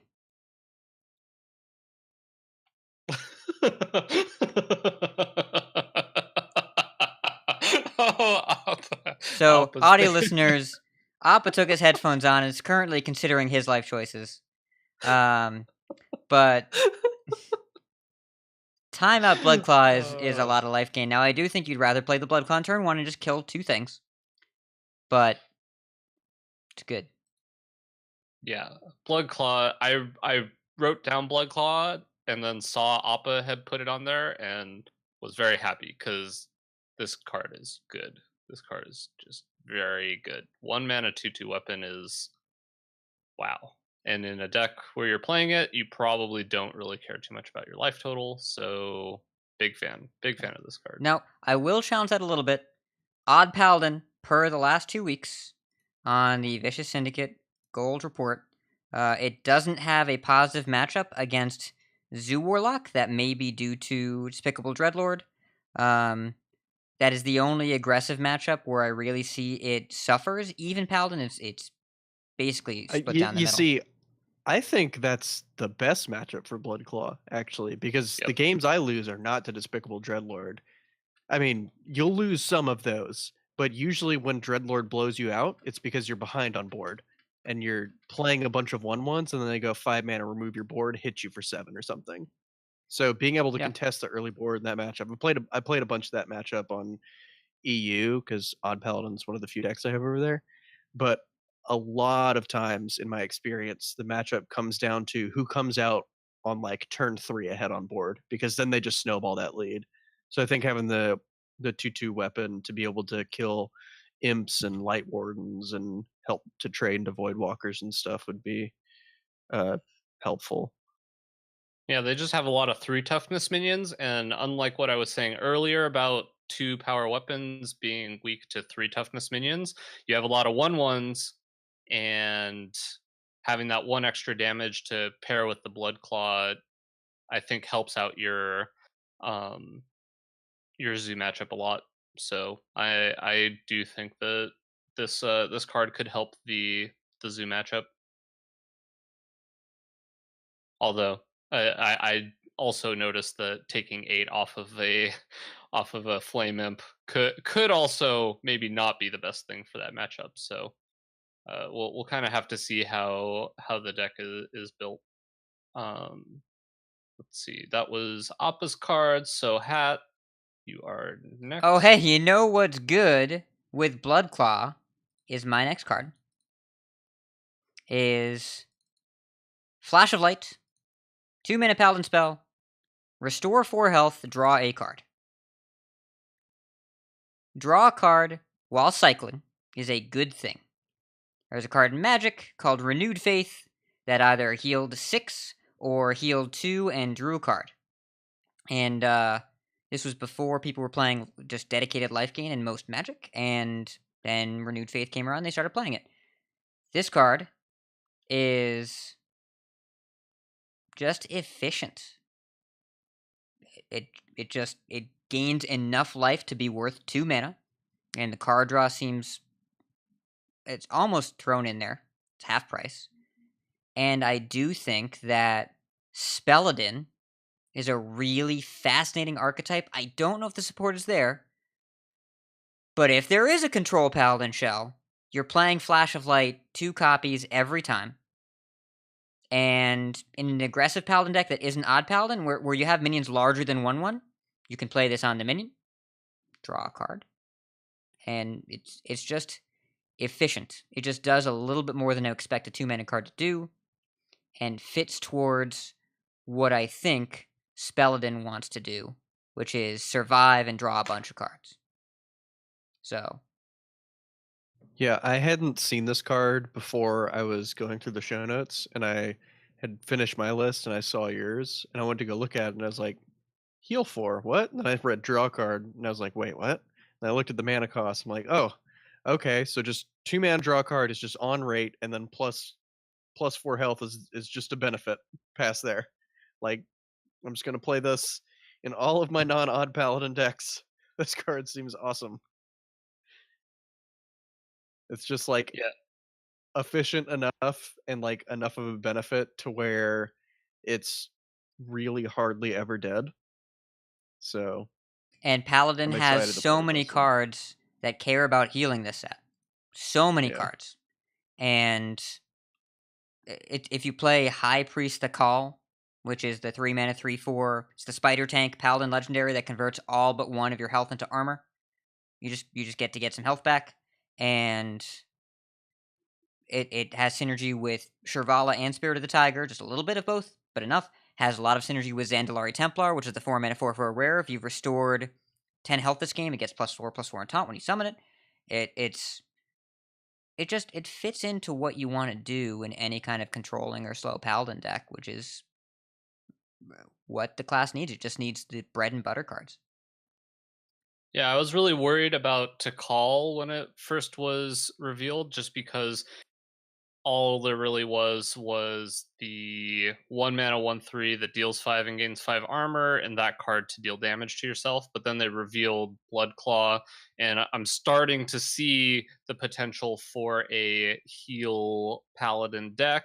I don't know if that is necessarily going to be good, but there's at least enough support now to make that a viable option. Whereas when it was just Tikal, it didn't look like it was going to have uh, much of an ability to deal damage to itself. So, yeah, I'm hoping that all of these things are going to be good enough to at least crop up a little bit.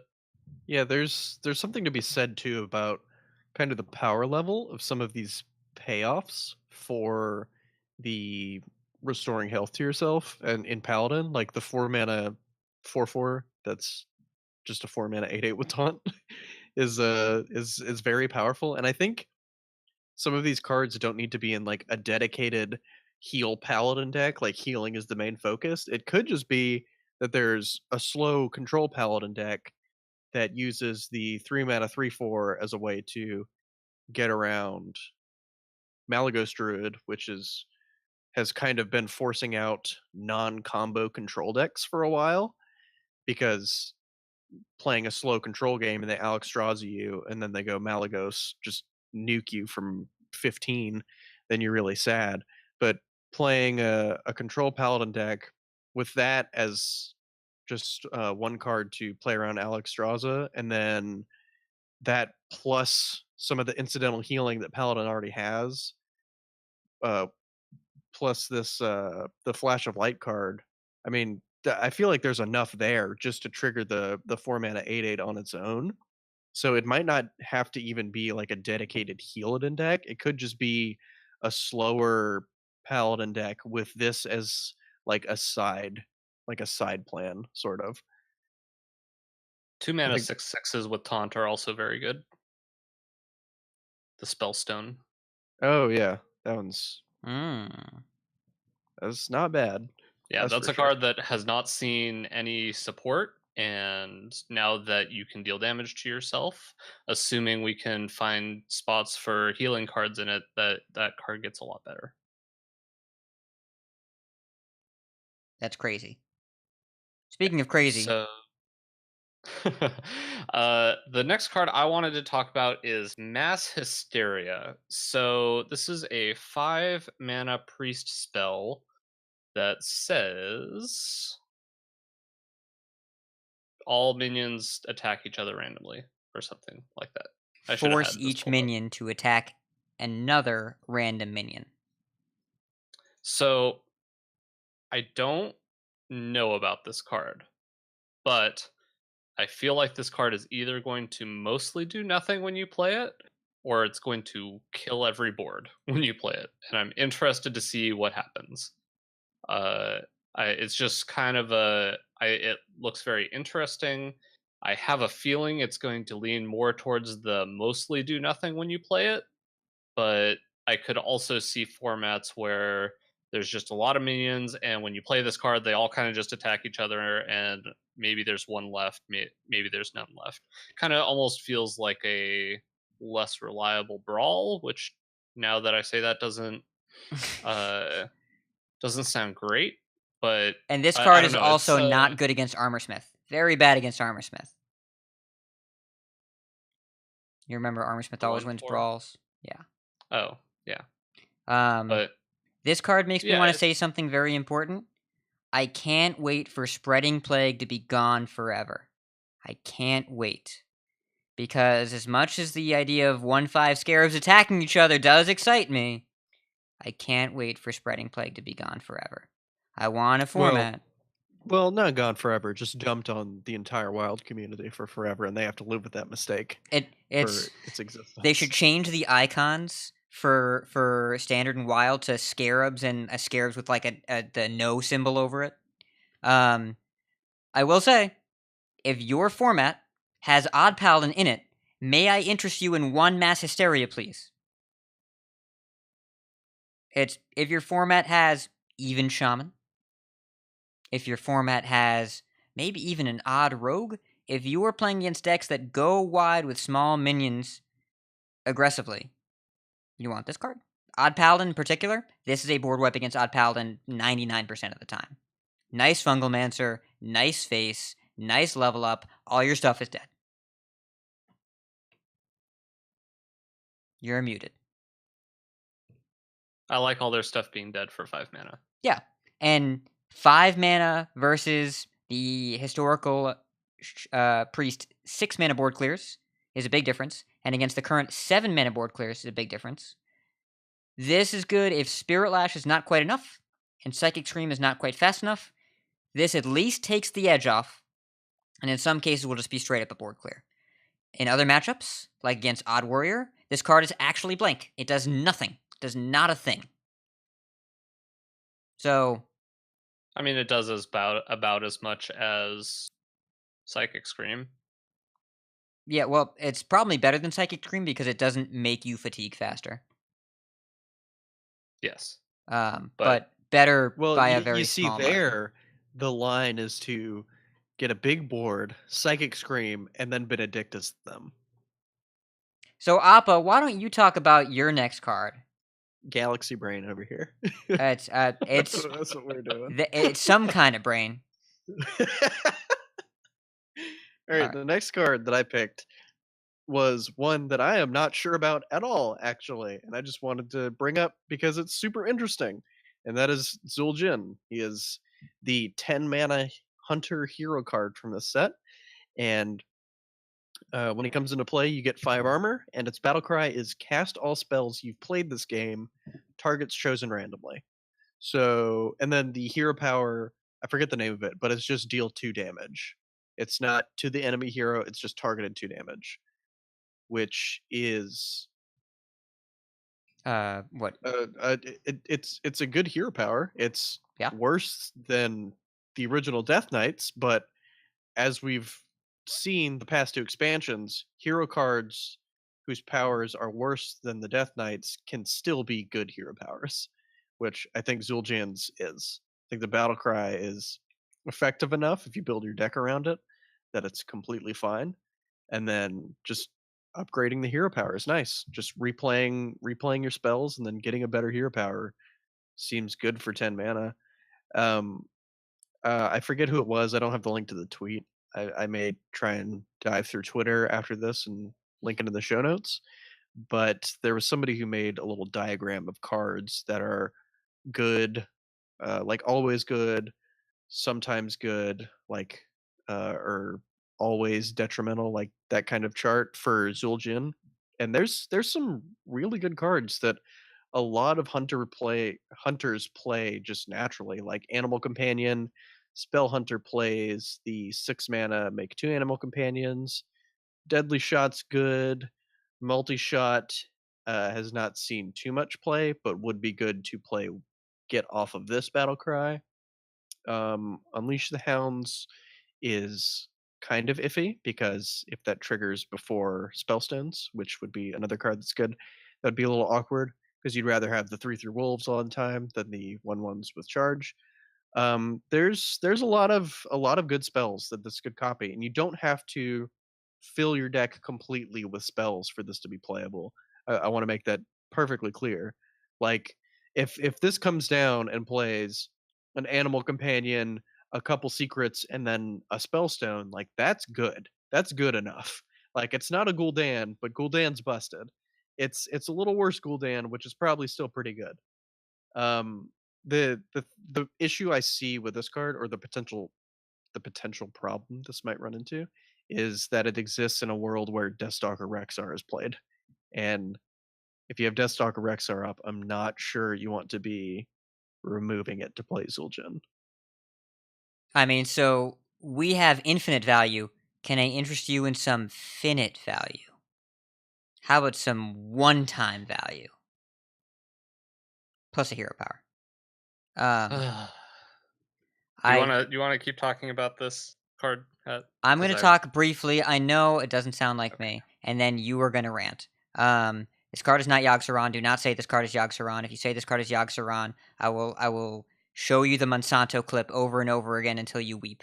I will play it like it's Clockwork Orange with your eyes held open, holding teardrops in your eyes, watching dude 7937 getting obliterated by 6 spells that just happen to be perfect, making a mockery of competitive Hearthstone.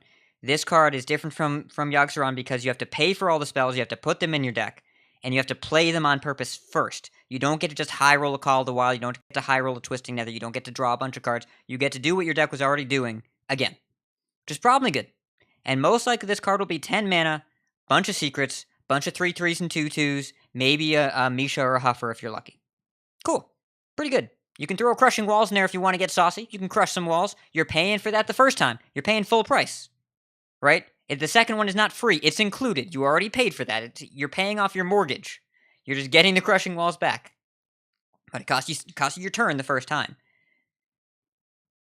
Is that good enough? In a world of cubes and Kathrinas? You'd have to have a really compelling reasons for the spells to be better than minions that don't die when they're dead.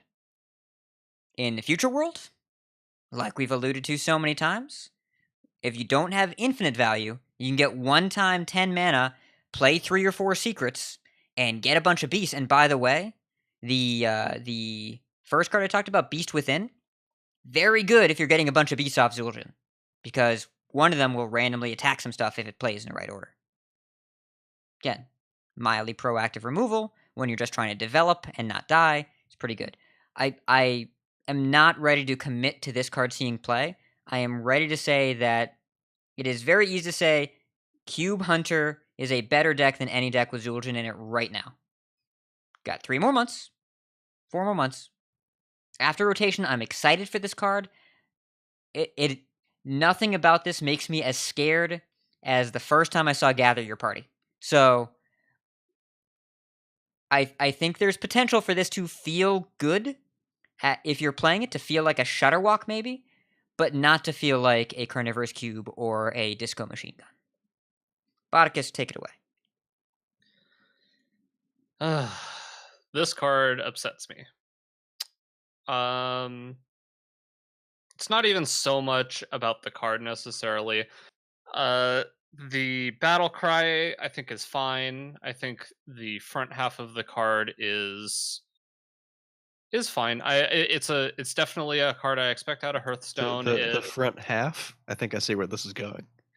So, I likely I see this as being a card that you play it and the battle cry probably sets up the game to end. Like the idea behind you playing a card like this in your deck is you're playing a specific sequence of likely you're playing a specific sequence of spells or a specific set of spells that sets up the game to end. I'm not saying it wins the game on the spot, just I assume that you're putting this in your deck because that's something you're trying to do, because 10 mana cards should do that.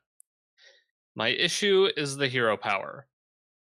I really just dislike the look of the hero power. It was extremely disappointing when I saw it. I understand that it is good, but it is just, the only word I can think of is boring.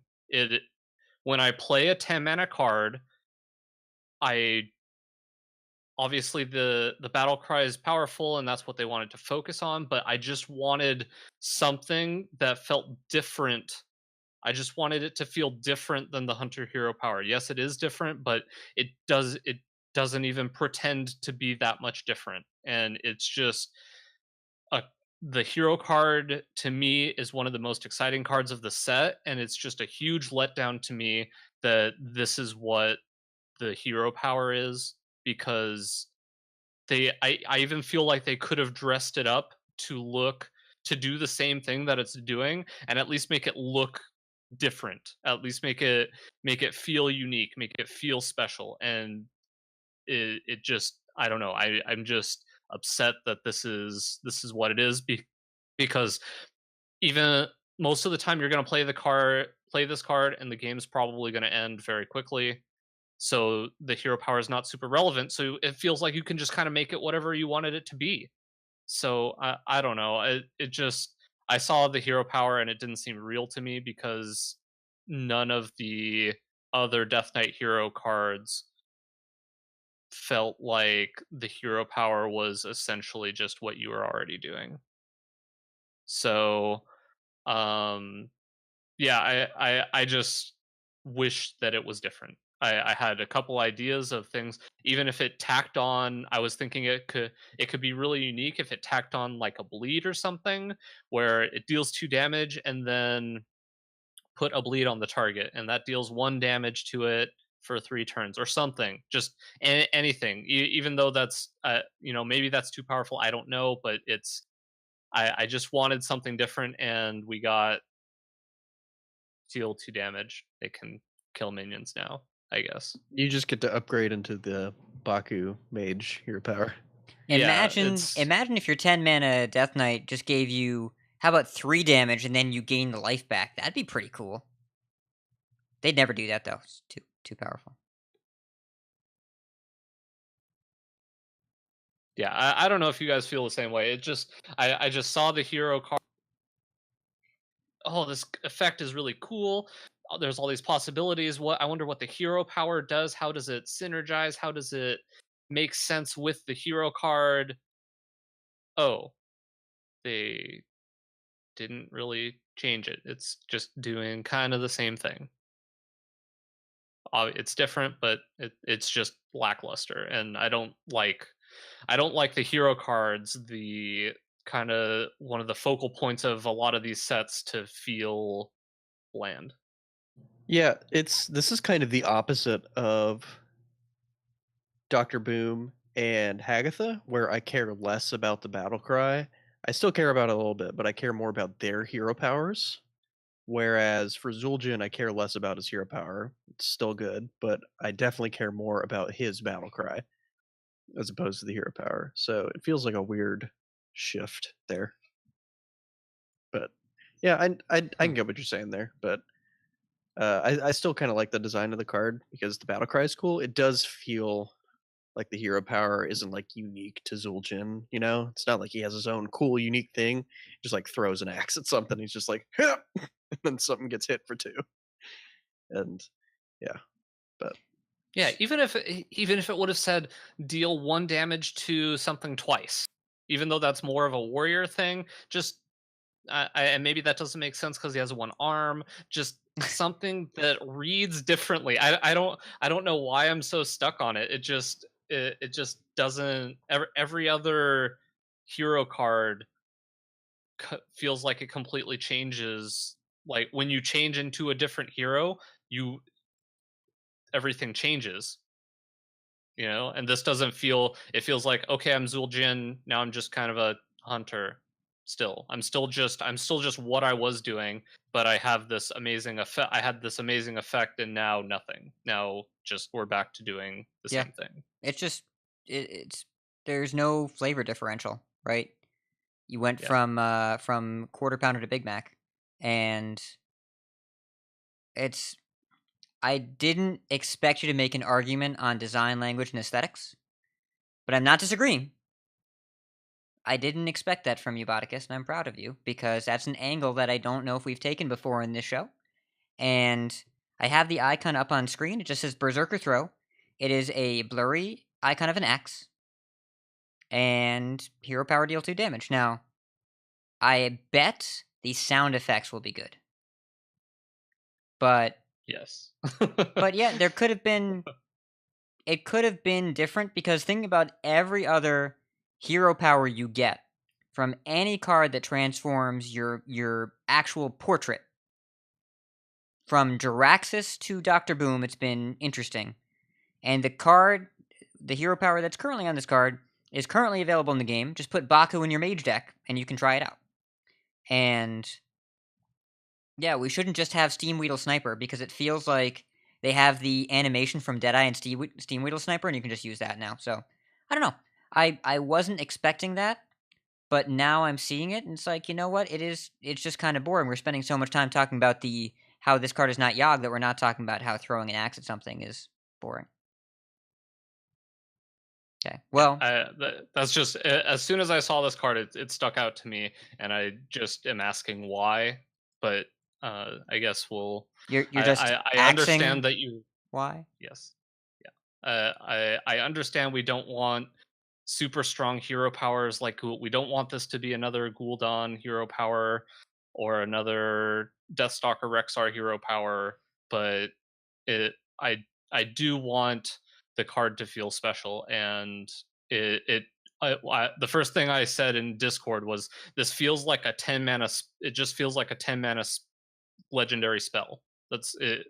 It does technically change that you can hit minions, but it could have been essentially just a 10 mana hunter legendary spell. I don't know. Right? I think it changes the hero power pretty significantly. Before it's 2 mana, you take 2 beasts and you stitch them together, and now it's 2 damage.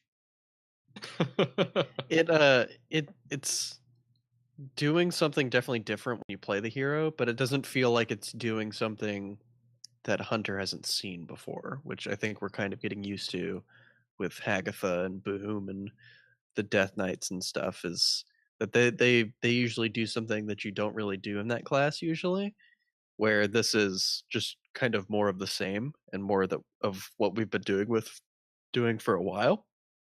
So I can see where you're coming from there, but I think I have a feeling your opinion on it might change when you play with it because I think the texture of the game is going to change really significantly once you develop this. I could be wrong about that though, but I'm excited to get my hands on it and play it because Yeah, I think the decks that it will go on will be super interesting.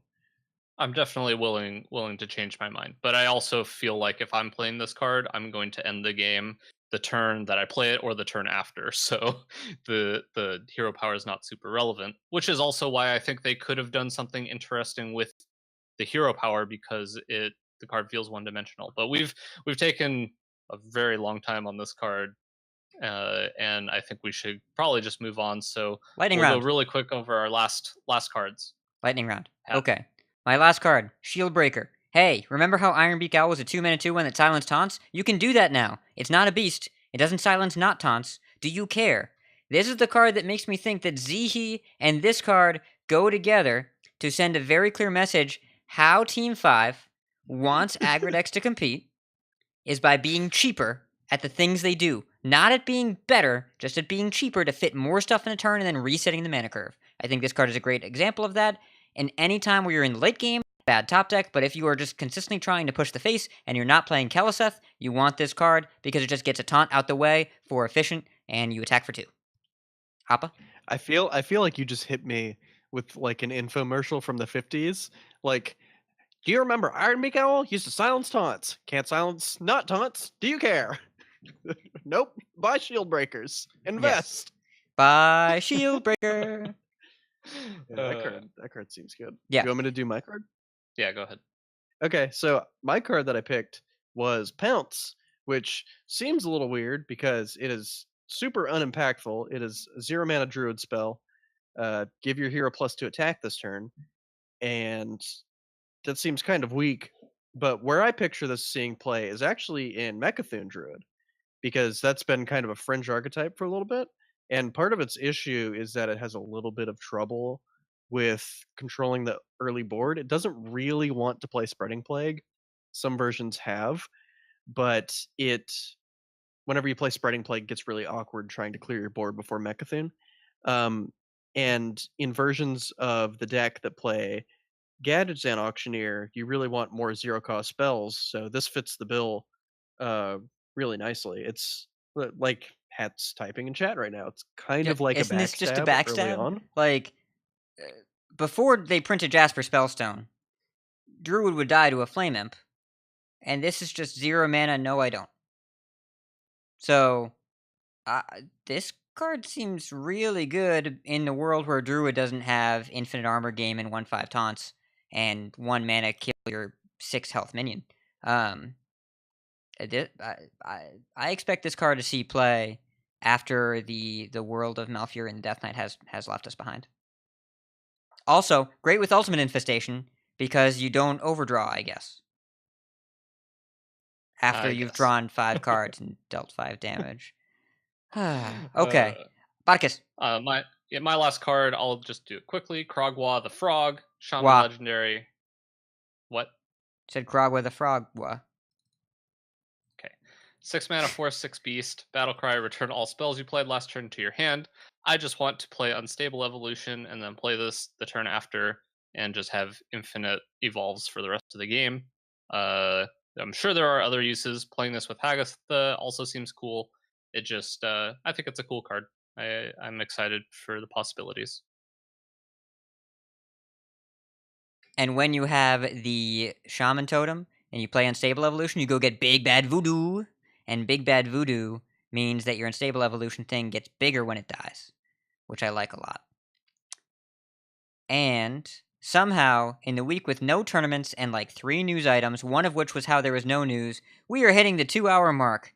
Oh my goodness. Here's the question. Appa's back, everybody. Here's the question. Here's the other question. How long can this go on? We have multiple questions here in about Concede. About 2 hours worth. That's how long it can go on. 2 hours plus however long it takes me to get through this paragraph and some coin concedes. Thanks to Stefan for letting us use his cover. Check him out his channel, link in our show notes. Big thanks to Wicked Good for deck analysis, Hearthstone for deck lists, Wikipedia for tournament info, Hearthstone tournaments, and YouTube for tournament thoughts. Show notes for this week's episodes are on our website, coinconcede.com. You can monetarily support our show at patreon.com/coinconcede. Join us every week live by following us on Twitch at twitch.tv/coinconcedepodcast. Join our community chats on our Discord at discord.coinconcede.com. Right into our email, coinconcede@gmail.com. Follow us on Twitter at coinconcede. If you'd like some CC swag, head on over to our shop, shop.coinconcede.com, and new shop at Dad Legend. We have one design now. Big thanks to our producers, Viriatus, Tacos, and Floral. And Coin Concedes, Appa, you get to go first because we missed you so much. So my coin concedes go out to, for this week, Tylenol, Powerade, and chicken noodle soup, because I've been sick the past 2 days and it's been awful, but these things are getting me through it. Also, for last week, the lady who ran the pet rescue / petting zoo for letting me hold the animals, because that was great.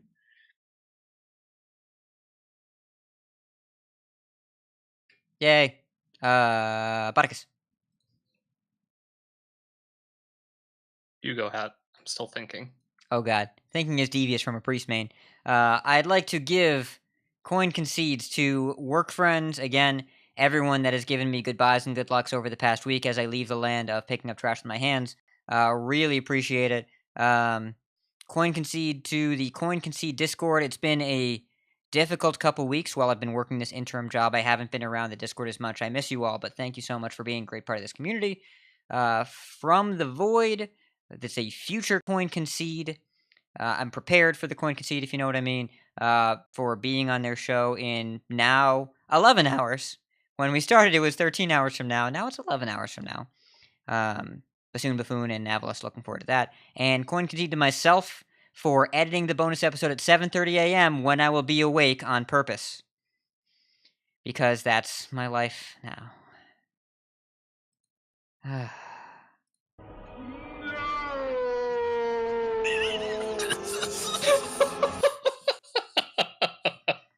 I wasn't ready for that one. That one got me. You know who else wasn't ready for this, Appa?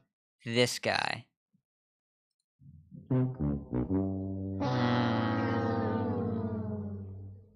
All right, Botticus, your time's up.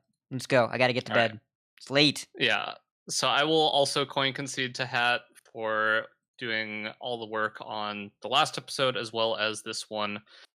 Listeners, just be very grateful that Hat is very good at editing. And yeah, I'll leave it at that. Thank you for all your work, Hat. And then also coin concede to the WoW guildies that keep me company in Discord at night because they're cool guys and put up with my stuff for not being terribly good at the game, but they still play with me anyway for some reason, and that's nice of them.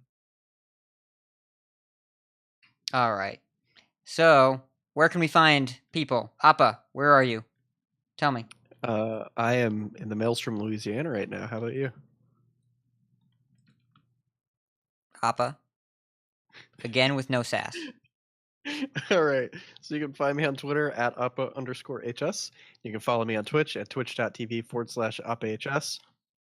I have, again, been sick, but I will be streaming again starting tomorrow up until HCT Philly. I will be streaming, I'm pretty sure, every single day, and then probably every single day until the end of the month after that. I'm planning on keeping the daily streams going, and I will be playing a ton leading up to HCT Philly. So if you want to like stop in and watch me play some new decks and learn some new archetypes or master the old ones, you can give me a follow there. Botticus. Twitter at BotticusHS, twitch.tv/Botticus. I'm still considering streaming, but I should actually stream my pack openings at least, and maybe some games with the Mimi stuff I try to put together. We'll see. Look for that next week. I'm looking. Find me on Twitter at Ridiculous Hat. You can find me at Discord, wherever Hearthstone's discussed, at Ridiculous Hat. And that's our show. Keep And calm. see him on ladder playing priest. It's if you see me on ladder playing priest, please don't concede. I want to play the deck, and then we'll He see where the also game will goes. not be keeping prep. Because, listen, if Zera's Cloning Gallery Priest had prep, I would keep it like 100% of the time, and so would Bodicus. Do not tell me that you wouldn't. That deck is mono spells. Prep Shadow Essence, please. A Oh. prep Shadow Essence into turn 4 Servitude. Yeah, I would keep. That's the opening hand. That's 6. It's getting hot. Turn 2 Shadow Visions for the Shadow Bodicus, Essence. we can't have this fanfic rogue/priest mashup. It's just not. It's too late for that. It's past my bedtime. It's past midnight. So keep calm and Zihi or not. And if you see us on the ladder, coin concede. Coin concede. Coin Concede.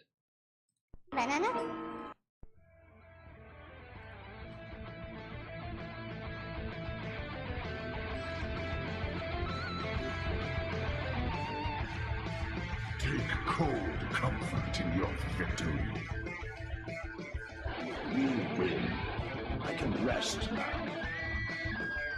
You win. For now.